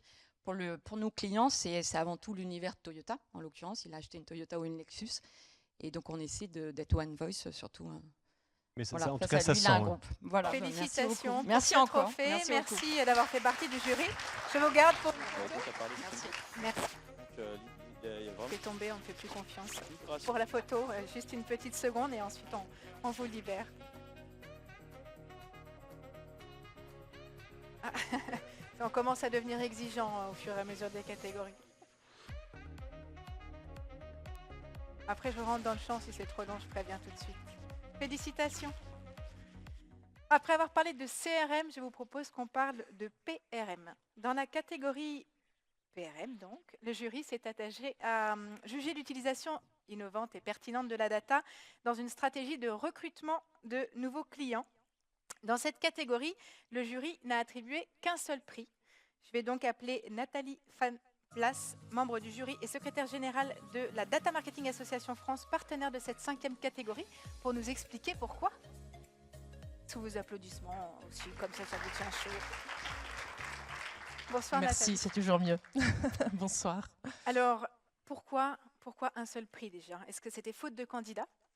Alors, il faut reconnaître qu'il n'y avait pas beaucoup de candidats dans ce prix. Probablement, enfin, c'est peut-être un petit peu difficile de s'aventurer sur les causes, mais c'est vrai que autant le CRM aujourd'hui, je pense que tout le monde a compris l'intérêt et la nécessité finalement de soigner ses clients et de les fidéliser, autant aller transformer le prospect en client, il y a peut-être moins d'usage innovant de la data dans ces... Identifier, peut-être qu'il y a encore un peu de... Vous avez vu des 4 PRM dans le CRM? Oui, alors effectivement, il y a aussi des cas de PRM dans le CRM où il y en a certains qui C'est joli, non, peut-être... cette phrase? Oui. Bon, alors Nathalie, qui est l'heureuse élue? Parce qu'il faut retenir quand même qu'il y a un gagnant, même si c'est un trophée d'argent et non pas d'or. Néanmoins, le prix argent de la catégorie PRM est attribué à Agence 79 et Desjoyaux pour Data Fusion 79. Eh bien, alors je rappelle sur scène Pauline Bodels, directrice générale de l'Agence 79. Accompagné, c'était dans la fiche d'avant, Monsieur Head of Data, pardon, je n'ai plus votre nom, mais il est par là. Merci. Thibaut Finas, Head of Data de l'Agence 79. Bon, alors pour Merci. le coup, comme il n'y a qu'un prix, je pense que vous avez le droit de rester sur scène et de nous expliquer le comment de cette histoire. Nathalie, peut-être je vous laisse introduire ce qui a fait pencher le jury pour ce sujet. Alors effectivement, ce qui nous a plu dans cette utilisation innovante finalement de la data pour transformer du prospect en client, ça va être toute cette stratégie que vous avez mise en place pour interconnecter finalement l'ensemble des sources de données et des outils utilisant de la donnée, pour automatiser aussi les process et l'utilisation de la data, enfin les traitements de la data plutôt, et aussi pour synchroniser finalement l'ensemble des données dans les différentes plateformes utilisées pour les campagnes médias. Voilà, on va y arriver, pardon. Effectivement, la complexité pour Desjoyaux, c'est que c'est un cycle qui se démarre. Donc on vend des piscines. Donc on est là pour aller chercher des gens qui sont intéressés par l'idée de faire construire une piscine. Donc c'est forcément un cycle d'achat qui est long, qui démarre online et qui termine offline. Donc pour nous, l'enjeu, c'était d'être capable de réconcilier l'ensemble de la donnée et d'être capable de savoir quel média avait généré quelle vente de piscine offline et d'avoir cette chaîne de bout en bout. Donc on a imaginé toute cette construction de données avec Salesforce pour reconstituer l'ensemble de la donnée et d'être capable d'optimiser nos campagnes dans ce sens. Alors peut-être juste un mot, Pauline, si vous voulez vous retourner un peu pour qu'on vous voit. Je crois qu'on ne vous voit pas très bien de dos. Par rapport à ce que disait Nathalie sur la PRM, est-ce que c'est aujourd'hui, c'était par exemple dans ce cas précis, facile de vendre cette solution, cette proposition de PRM? Alors, facile, c'est jamais facile parce que c'est de l'argent qui est engagé par nos clients, donc il faut forcément qu'on prouve l'apport que va avoir cette solution. En revanche, ça répondait à un vrai besoin de l'annonceur qui, lui, a besoin d'optimiser ses campagnes, non pas seulement en fonction des leads qui sont générés, mais en fonction des ventes qui sont faites par ses concessionnaires. Puis manifestement, les résultats ont été vraiment probants en plus. Exactement, avec d'excellents résultats dès les premières campagnes, donc on était ravis. Félicitations pour ce nouveau prix. Merci d'avoir été avec nous. Merci. Je reprends le micro, restez pour faire une photo.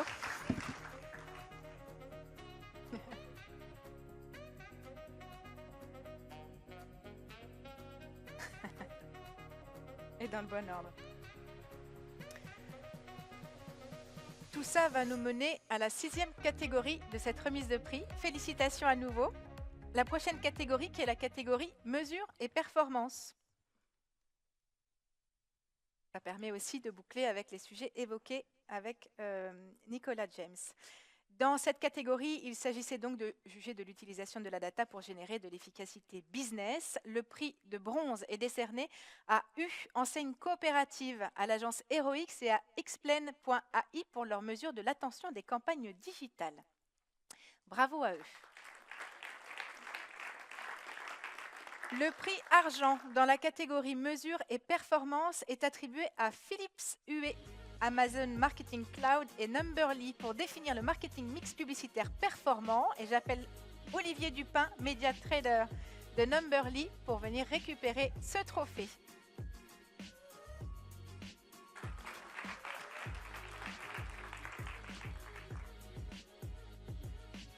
Félicitations.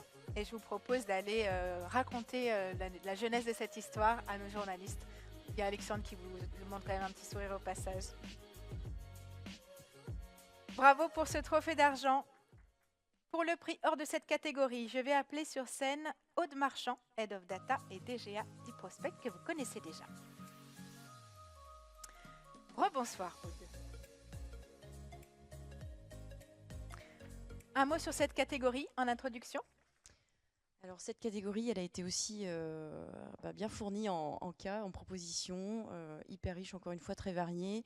Et on a été quand même assez exigeants sur l'aspect méthodologique. Et voilà, il y a eu aussi un consensus, on va dire, sur le gagnant. Voilà. On le découvre sans plus attendre. Le prix hors de la catégorie mesure et performance est attribué. Il est attribué à Canal+ Brand Solutions pour quel effet du contexte de l'exposition publicitaire TV sur le consommateur. Et j'appelle sur scène Emmanuelle Godard, directrice digitale Data et Innovation de Canal+ Brand Solutions. On n'a pas essayé de refaire la table ronde, mais finalement on y est arrivé comme ça par la magie de... Oui, mais j'avais interdiction formelle de me prononcer sur cette catégorie. Je tiens quand même à le préciser. Sinon, c'est gênant. Alors, du coup, la réponse à la question, je reprends. Qui est ? Quel effet du contexte de l'exposition publicitaire TV sur le consommateur? De quoi est-ce que vous avez nourri votre dossier en éléments de réponse? Bon, alors, on a déjà partagé un certain nombre d'enseignements tout à l'heure, donc je vais peut-être pas me répéter. Mais ce qui est sûr, c'est que cette mesure, on est loin de l'avoir fait tout seul. On ne pouvait pas tous venir ensemble. C'est vrai que pour pouvoir mesurer cet effet de contexte, je tiens quand même à associer tous les annonceurs qui ont accepté, en fait, qui ont été précurseurs et qui ont accepté de partager leur data CRM pour que l'on puisse mesurer l'effet de contexte sur des comportements d'achat réels. Et puis, je tiens également à associer l'Institut d'études CSA parce que avec eux, on a construit quelque chose d'assez unique en France. En tout cas, c'est une première sur le marché français. On a construit un échantillon de 10 000 abonnés Canal+, sur lesquels on était en capacité de collecter toute leur exposition publicitaire au travers de leur box, mais également de les interroger pour pouvoir mesurer quel était l'effet de contexte, notamment sur la notoriété et l'image de marque. Et ça, c'est la première fois que l'on a mis en place ce type de dispositif en France.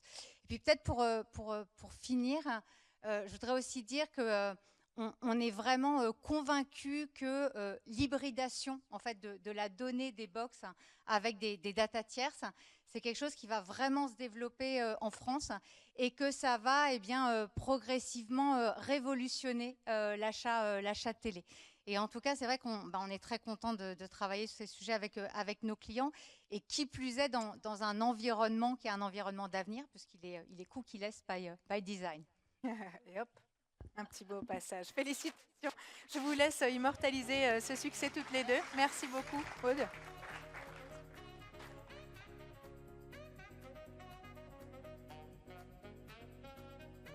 Ouais. Merci beaucoup. Hop, hop, hop, hop, hop, hop. Félicitations encore une fois. Et je vous propose que l'on découvre les lauréats de la catégorie création. Dans cette catégorie, il s'agissait pour la data de nourrir la créativité publicitaire. 3 prix ont été décernés. Le prix de bronze est attribué à Mazda, TF1 Pub et Mindshare pour TV segmenté TF1, personnalisation donc de la copie télé en fonction de la diffusion géographique de cette campagne publicitaire. On peut les applaudir. Le prix argent est décerné à la Compagnie des Alpes et à Isoskel pour ski à la carte. Pour récupérer ce prix, j'appelle Artus de Saint-Seine, directeur marketing de l'agence Isoskel. Et Olivier Bois-Laurent, que je vois en fait se lever à la place de Artus de Saint-Seine. Ouais, c'est pareil, on prend quand même. Il n'est pas là. Félicitations à vous deux. À vous tous, bonsoir. Je vous laisse prendre une photo et aller expliquer ce cas qui a permis justement à la station de renouer avec les skieurs grâce à une dette à clé qui était les 1842 km de piste, je crois. Il fallait savoir prendre justement pour en profiter au mieux. Je propose qu'on accueille sur scène, ah maintenant personne, voilà, c'est mon prix préféré, c'est la création, donc je le fais toute seule. Pour le prieur de cette catégorie de création, je vais appeler les lauréats. Il s'agit de ce responsable de la campagne Becherel, une marque des éditions Hatier avec Brainsonic pour une image vaut 1000 mots. Encore faut-il avoir les bons. Et j'appelle sur scène Raphaël Duc, directrice du département éducation grand public aux éditions Hatier, et Alexandre Desaubry, directeur général de Brainsonic, s'ils sont avec nous ce soir. Voilà, Alban Pénicaud, c'est bien.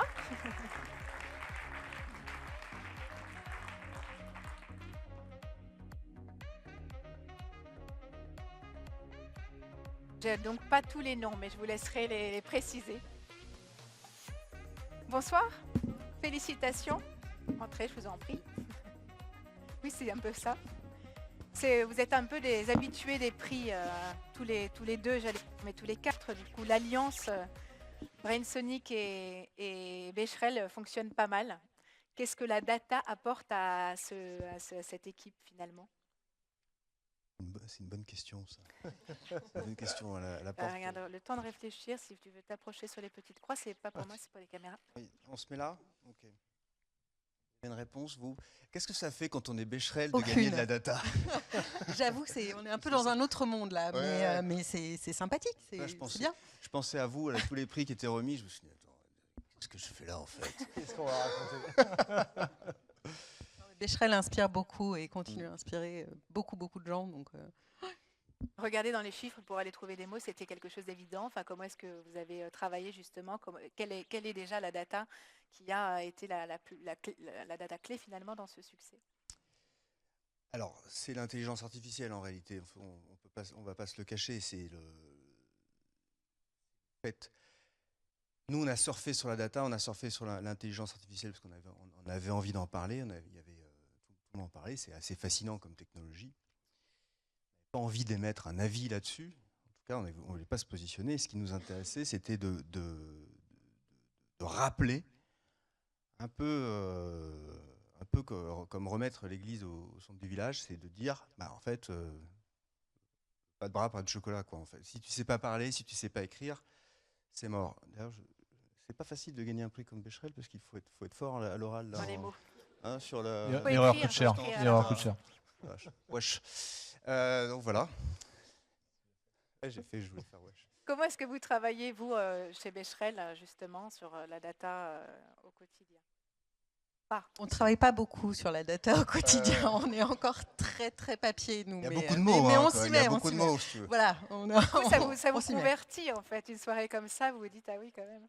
Qu'est-ce qui vous a le plus, justement, je ne sais pas, interpellé depuis le début de la soirée? Sur quel sujet vous allez vous pencher en sortant de cette remise de prix? Non, mais je plaisante quand même un tout petit peu en disant qu'on est nul parce qu'on a quand même un CRM, tout ça. On a des sites qui sont quand même très fréquentés, dont le site Becherel, et on essaye quand même de plus en plus d'être très centré sur nos lecteurs, de savoir ce qu'ils aiment lire, pourquoi ils aiment lire, où ils vont acheter aussi leurs livres, parce que c'est aussi un sujet. Et voilà, donc on n'est pas totalement nuls ni totalement débutants, même si on est beaucoup moins experts que toute cette assemblée ici présente. Oui, beaucoup de créations, beaucoup. Ah, il paraît qu'on m'entend plus, mais bon, vous m'avez entendu. La question était, est-ce qu'il y avait beaucoup Oui, des milliers, je pense. Des milliers. Ouais. Donc il y en a des milliers à sortir dans un avenir. On en a quelques-uns en boutique encore. Il y a justement, il y a comme beaucoup d'itérations. Ce qui est amusant, c'est que ce sont des vrais visuels générés par des AI pour le coup.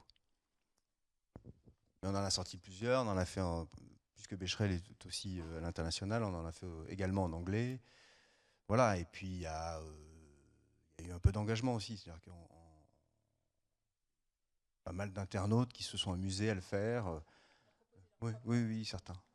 À avoir leur préféré aussi, parce que c'est vrai qu'il y avait beaucoup de visuels différents. Donc, Félicitations pour cette création et pour ce nouveau trophée de vos, merci de vos à vous. agences et entreprises respectives. Merci. On vous garde pour une photo juste tous les quatre.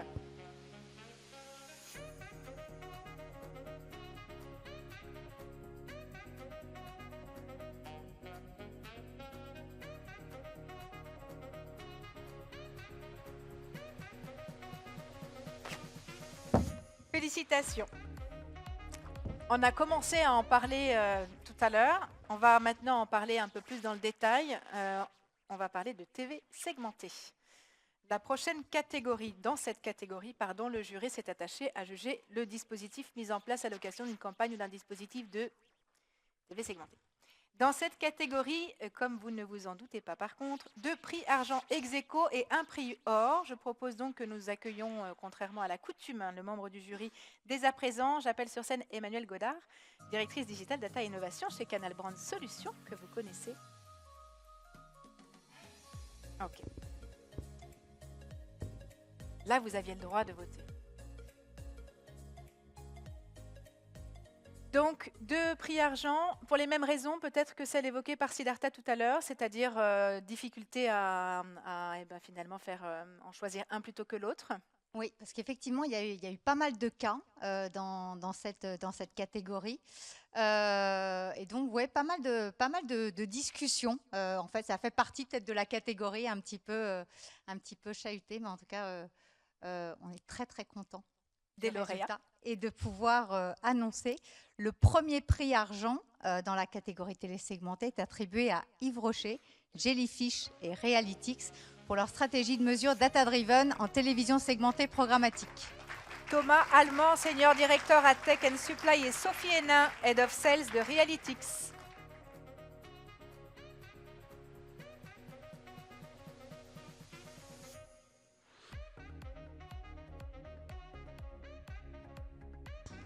Félicitations.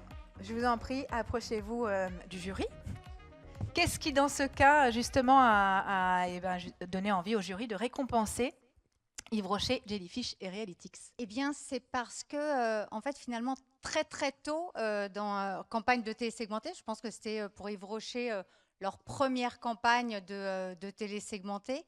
Dès le début, ils ont intégré la data, alors pas seulement pour faire du ciblage, parce que ça c'est quand même un peu l'essence de la télé segmentée, mais ils ont intégré la data tout de suite pour pouvoir mesurer, et notamment de pouvoir mesurer quelle est la complémentarité quand on fait du ciblage entre la télévision linéaire avec la télévision segmentée et le replay au travers de l'IPTV ciblé. Et ça, c'était une première et on est convaincus que ça va se développer. Bon, pour nous, ils étaient vraiment les premiers à faire ça. Et puis, cette complémentarité, ils l'ont étudié pas seulement en termes de couverture, mais aussi tout de suite en termes d'impact business. Donc j'ai envie de dire, ils ont été vraiment jusqu'au bout de l'exercice. Et pour moi, ça faisait un petit peu partie des best practices quand on lance une campagne de télé segmentée. En tout cas, ils ont été les premiers sur ce type de mesure. Thomas, Sophie, l'idée c'était aussi justement de les accompagner pour pousser les cas d'usage qu'il fallait développer en TV segmentée. Quels apprentissages vous pouvez partager ce soir à ce propos? On a eu beaucoup de learning finalement via cette mesure qui est proposée par Realytics. On est capable de comprendre un peu comment le departing, donc vraiment le moment de diffusion dans la journée, va impacter le reach incrémental. Comment est-ce qu'on va avoir de la complémentarité ou non entre le replay IPTV et la télévision segmentée, comprendre quels sont les segments d'audience qui apportent le plus de trafic sur le site de l'annonceur également. Et petit à petit, ça nous permet d'avoir des insights très pratiques, très applicables pour aller optimiser les prochaines vagues de télé. Ce que l'on a pu faire, finalement, tout ce qu'on a pris sur la première vague, ça a permis d'enrichir significativement la seconde vague. Et on a construit en fait dès le début un KPI spécifique grâce aux insights fournis par Realytics, qui nous a permis vraiment de pouvoir optimiser au fur et à mesure la campagne et construire du succès sur cette activation-là en télésegmenté programmatique. Nous, on a été ravis d'accompagner Yves Rocher qui reviennent en fait en télé. Et puis, évidemment, Jellyfish est un partenaire de la première heure et toujours hyper attentif et friand de nos innovations. Et voilà, et donc qui revient et qui a permis à Yves Rocher d'optimiser ses campagnes. Et c'est tout ce qu'on souhaite et que ça soit évidemment hyper pertinent. Donc voilà, il faut que ça continue. Exactement, c'est l'objectif. Bravo, parce que c'était vraiment à la fois très innovant et très pertinent. Bravo. Merci Félicitations beaucoup. pour ce trophée. Je vous laisse prendre une photo, s'il vous plaît, avec Alexandre.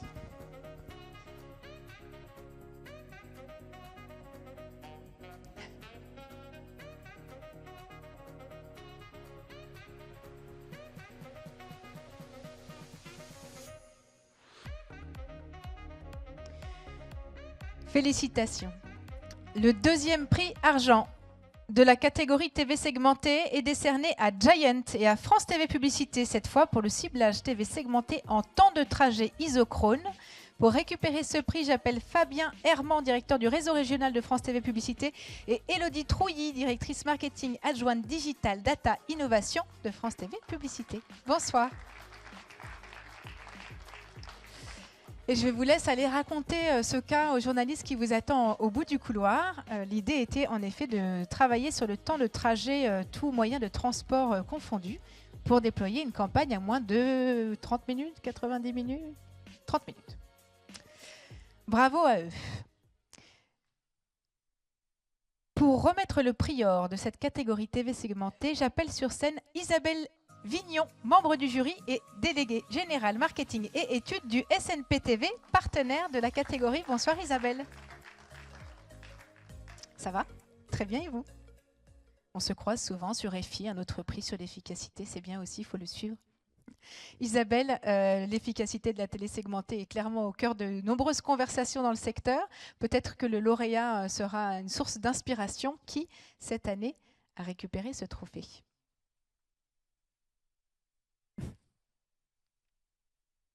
J'ai le plaisir de décerner le prix Or dans la catégorie TV segmentée à Adlic pour Citroën et France Télévisions Publicité. À nouveau, Guy Leflèvre, CEO d'Adclic, Antoine Lebeau, directeur des projets technologiques de France TV Publicité, Vincent Salimi, directeur commercial du numérique de France Télé Publicité et Philippe Boutron, responsable Média France de Citroën. Bonsoir à vous tous.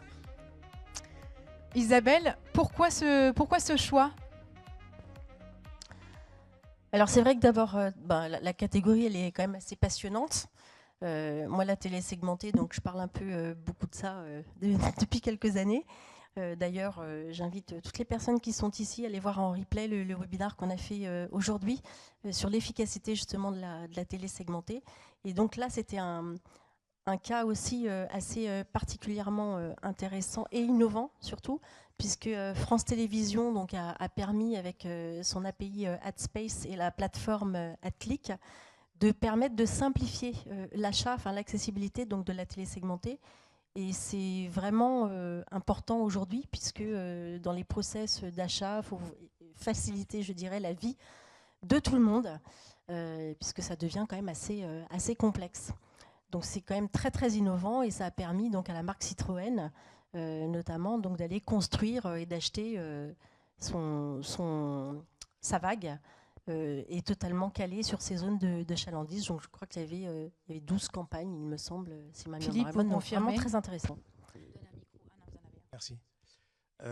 Merci de ce prix. Je tiens avant tout à remercier France Télévisions et AdClick qui a cru dans cette folie qui était de faire une vraie campagne télévision auprès des concessionnaires. Nos concessionnaires automobiles nous demandaient comment est-ce qu'on peut faire quelque chose et on leur a dit on va essayer. On a mis un petit peu de temps, c'est un peu laborieux. Rien que pour avoir les attestations de mandat de nos concessionnaires par exemple, des petits détails qui sont aussi à expliquer un peu plus tard. Cette campagne, elle a eu lieu sur une marque que vous imaginez, pas forcément celle-ci, c'était pas sur Citroën en l'occurrence, je crois, si je dis pas de bêtises, c'était sur DS.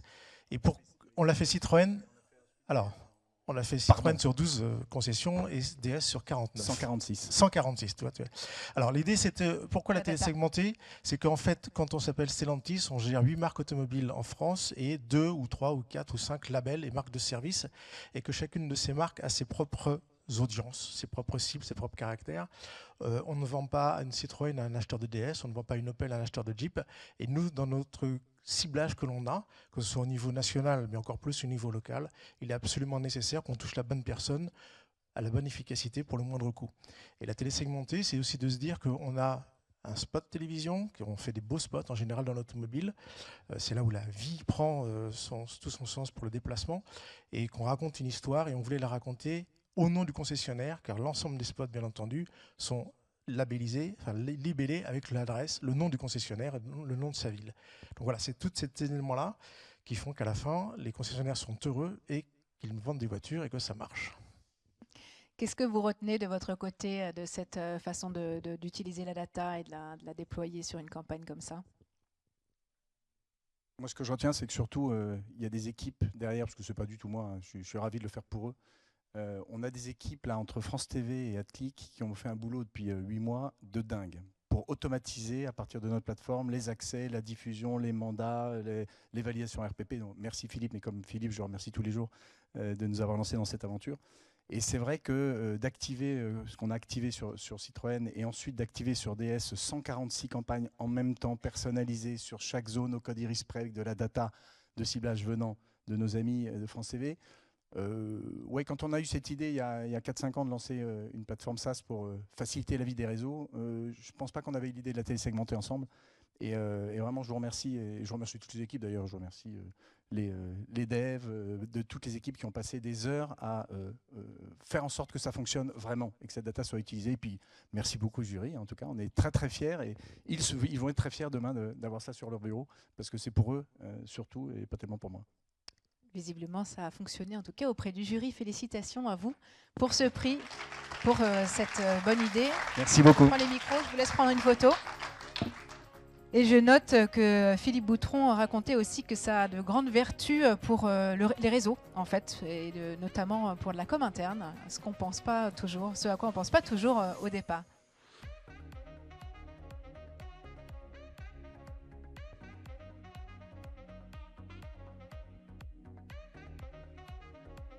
Félicitations encore à vous. Et on arrive au terme de cette remise de prix à la 9e catégorie. Merci Isabelle. 9e catégorie du Grand Prix de la Data, catégorie Tech. Les nouvelles technologies qui viennent enrichir les dispositifs marketing. On peut parler d'hyper-personnalisation, on peut parler de data visualisation, on peut parler de data mining ou d'analyse prédictive. Ici, l'unique prix de cette dernière catégorie va être remis par Philippe Devos, directeur général d'Epita, que j'invite à me rejoindre. Bonsoir, merci d'être avec nous. Bonsoir, bonsoir à toutes, bonsoir à tous. Je pense qu'on est les derniers obstacles entre vous et votre cocktail. Je ne vous appellerai jamais obstacle. Un obstacle, ça se franchit, vous inquiétez pas. Pour faire durer un peu le plaisir, peut-être juste une petite question à propos de ChatGPT, parce qu'on n'en a pas parlé, ça fait longtemps. Est-ce que vous sauriez nous dire pourquoi est-ce qu'on n'a rien vu venir et surtout en quoi est-ce que ça va avoir un impact pour les métiers de la data? Alors pourquoi on n'a rien vu venir? Je pense qu'on n'a rien vu venir parce qu'en fait on ne s'intéressait pas au sujet, qu'on ne s'y intéressait pas suffisamment en profondeur, et notamment en Europe qu'on attend en général qu'un truc nous déboule dessus avant de se demander comment on va le réguler. Mais simplement réguler les outils de sa conquête par d'autres, c'est probablement un peu court, alors qu'on a en France des talents, et notamment ceux qu'on est en train de former, que ce soit IA Institut ou que ce soit à l'EPITA, qui sont ceux qui feront les outils, les plateformes d'analyse des datas que vous aurez besoin d'utiliser. Est-ce qu'il y a des parents d'étudiants de l'EPITA dans la salle? Bon, alors quand... Ah, voilà. Pardon? Étudiants, formidable. Bon. Donc on en a un. L'année prochaine, on en aura 2 et on fera ça en exponentiel. Non, le deuxième point, c'est que... Enfin, pardon, le premier point, c'est ça. C'est la relève, elle ne sera là que si on la mobilise, et on la mobilisera si on a compris à quel point c'est important. Et donc, je vais faire ma petite seconde de pub immédiate. Vous ouvrez vos navigateurs dans vos smartphones et vous tapez 5 lettres et un point. Les lettres, c'est E, P, I. Le point, c'est un point. Et après, c'est T-O. T comme T-O comme O. Vous ne le faites pas, hein. Vous allez regretter. Et là, vous comprendrez pourquoi on n'a pas de recul sur ces sujets. Maintenant, qu'est-ce que ça va changer? Ça va tout changer. D'une part, parce que ça va demander à chacune et chacun de vous qui sont dans cette salle de comprendre exactement ce qu'il faut demander à ChatGPT, parce que vous allez tous y passer. Vous allez tous y passer. On voit déjà aux États-Unis, l'API d'OpenAI est disponible. Vous allez avoir de la génération de messages, vous allez avoir du ciblage, vous allez avoir de la production de texte. Simplement, il faudra savoir ce que vous voulez demander. Et je remercie Becherel de nous avoir rappelé qu'il faut apprendre, malgré tout le jargon qu'on utilise et que vous utilisez dans cette salle, qu'il faut apprendre à parler français et qu'il faut apprendre à poser les questions, y compris à ces systèmes, de manière adaptée. Sinon, on sera de mauvais utilisateurs de l'IA. Derrière, il y a un deuxième sujet, et là, sur lequel je n'ai aucune prédiction possible parce que c'est beaucoup trop tôt, c'est que ChatGPT est en train de produire du texte qui sera un jour réinjecté dans Internet.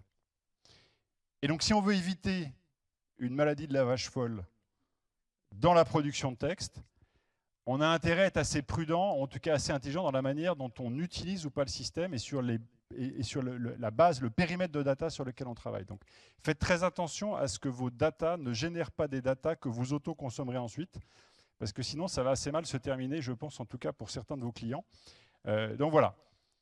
Est-ce que j'ai été clair? Oui, tout à fait. Bon. TEDx l'année prochaine avec tous les étudiants, tout ça, voilà. Et on se fait une crise de la vache folle. Absolument. Et j'ai oublié, il y a quand même 3 autres diplômés de l'EPITA, cette fois-ci diplômés qui sont à l'honneur, puisque les Easy... Non, aidez-moi Florence.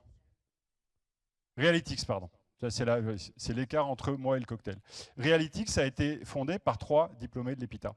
Donc ça fait 4 dans la salle. Joli coup de pub. Donc c'est le moment où on ouvre l'enveloppe, c'est ça? C'est le moment où on ouvre l'enveloppe et vous nous annoncez un lauréat de bronze. Absolument. Est-ce qu'ils sont dans la salle Augury? Bravo.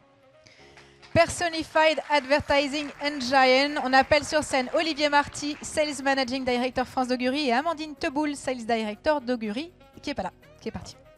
Alors, c'est là que vous allez prendre mon enveloppe. Non, prenez mon enveloppe. Cachez-la, derrière vous. On a un professionnel de la photo. En plus, approchez-vous un petit peu du coup. On baisse le micro? Ok. Est-ce que vous pouvez nous en dire juste un peu plus sur cette tech? Voilà. Ouais. Sinon, vous m'entendez? Oui. Allô? Oui, c'est bon. Merci beaucoup pour ce trophée, ça fait toujours plaisir. EPITA, justement, je vais avoir un petit mot aussi sur vous. Merci au jury, merci à beaucoup d'acteurs aussi dans la salle que j'ai croisés au tout début, un peu plus haut et un peu plus bas aussi. On ne le dit pas assez, mais Augury, voilà, c'est une boîte qui est française à la base, on ne le répète pas assez. J'ai commencé il y a 8 ans. On était une petite dizaine, petite vingtaine, petite trentaine. On est plus de 500 aujourd'hui à travers le monde sur 19 pays, grâce à beaucoup aussi d'éditeurs ici présents et en première ligne, au premier rang. Merci beaucoup. Merci aux agences médias qui nous ont fait confiance et aux annonceurs au tout début, qu'on n'était pas nombreux. Donc voilà, c'est une belle success story française autour de la personnification. Et pour résumer et schématiser un petit peu notre vision, maintenant depuis 8 ans, on voit un petit peu 3 grosses catégories aujourd'hui à travers, on va dire, les acteurs du digital et de la tech. Les walled gardens, on en parle beaucoup, qui vont continuer à croître, notamment avec de la first party, de la donnée, on va dire, de leurs utilisateurs. Il y a les attaques qu'on connaît tous, les attaques dites traditionnelles basées sur des identifiants, des cookies, mais qui sont un peu à contre-courant, on va dire, d'une vague de la privacy. Et puis, il y a une troisième, on va dire, catégorie de sociétés innovantes dont Augury fait partie et qui ont anticipé justement ces changements majeurs, on va dire, de notre écosystème et avec des solutions justement de ciblage sans cookies, sans identifiants, innovants et performants. Voilà, pour schématiser. Combien de clients d'Augury dans la salle? Donc l'an prochain, x2 aussi, hein, on est d'accord? Et puis je vous garde en co-animateur pour l'interactivité, tout ça, les appels. Plus de 100 postes, principalement sur des ingénieurs aussi, en termes de recrutement chez nous. Donc Epita, n'hésitez pas. Voilà.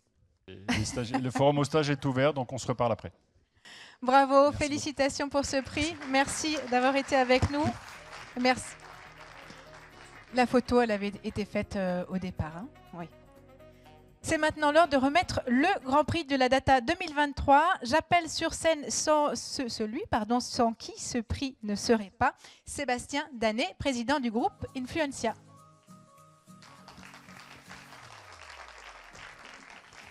Rebonsoir. Tu veux ma place? Moi, je la tienne, ça change. C'était bien, c'est riche. On a envie de regarder les cas dans le détail. Ce sera le cas dans les newsletters.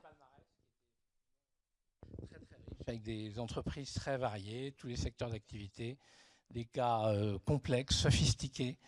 Et ce que je pense, c'est que le prix a pris une nouvelle ampleur cette année. On voit bien que les sujets sont encore plus intéressants, sophistiqués, passionnants, denses que les années précédentes.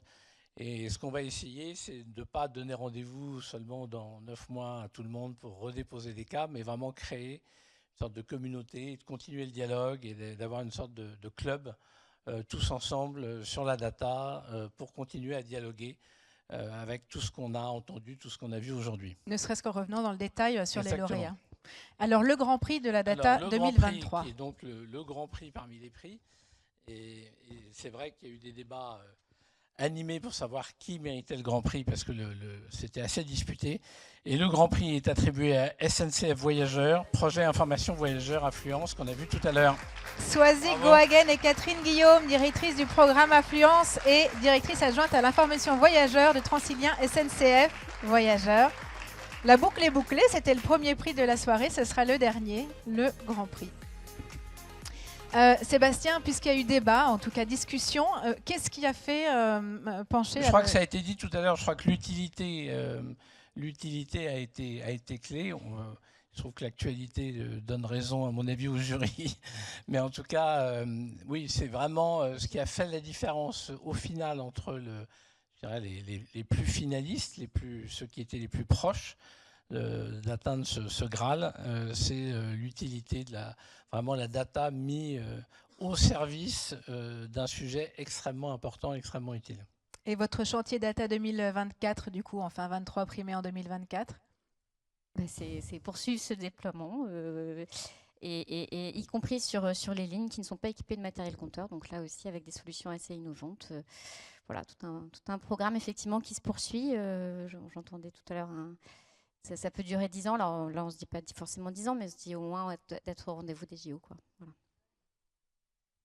Puis on a plein d'autres projets. On s'est dit qu'en fait, on aurait pu déposer plein d'autres dossiers. Pour l'année prochaine, on a des très beaux sujets, on a un très beau bot, on a une très belle cartographie, on a plein de choses à présenter en fait. De nombreux chantiers. On pourra, ce sera l'occasion d'un study case sur l'utilisation de la data. Voilà. On prend rendez-vous. On prend rendez-vous donc tout au long de l'année et l'année prochaine pour déposer les nouveaux cas. En tout cas, merci et très honorée d'avoir été remerciée ce soir et flattée que vous ayez retenu ce sujet d'utilité parce que c'est vraiment ce qui nous mobilise au quotidien. Chaque jour, il y a 3 millions de personnes qui voyagent sur nos lignes. On sait que c'est très très important le transport en Ile-de-France, c'est crucial, on est au cœur de la vie des gens. Non, et bravo, j'ajouterais que ce Grand Prix a été voté à l'unanimité du jury, après certes des discussions, mais qu'au final tout le monde a voté unanimement pour ce cas. Et ben, merci. Donc, bravo. Je vous invite à prendre une photo et je vais réinviter tous les lauréats à revenir sur scène pour la photo de fin avec leur trophée. Donc si l'ensemble des lauréats encore présents peut revenir avec le trophée sur la scène, ce sera l'occasion d'une grande photo de famille. Merci encore à tous les partenaires pour leur soutien à ce Grand Prix, Canal+, Brand Solutions, IA Institut, Epita, on en a parlé, iProspect, JC Deco, M Publicité et les institutionnels. Restez avec nous pour une dernière photo, s'il vous plaît. Sébastien, reste aussi pour la photo. Emmanuel, si tu peux descendre.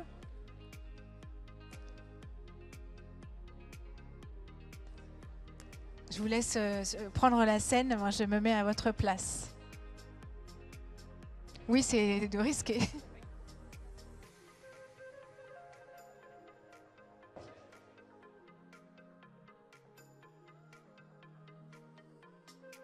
Allez-y, mettez-vous bien au centre de la scène, s'il vous plaît.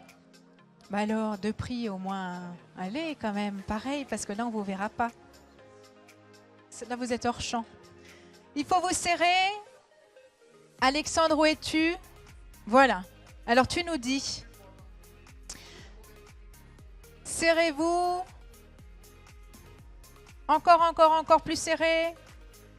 Il faut rentrer en fait au maximum voilà, à l'intérieur des fauteuils. Alban, glissez-vous par là parce qu'on ne vous verra pas. Bah, devant. Si vous n'êtes pas en jupe, ça marche. C'est bon pour toi ?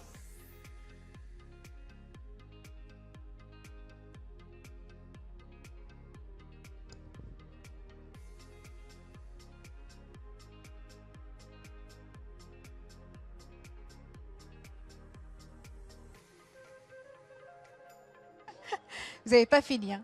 Et vous dites data. Data, ça marche, oui, c'est ça, en chanson. Data yo-yo. Non.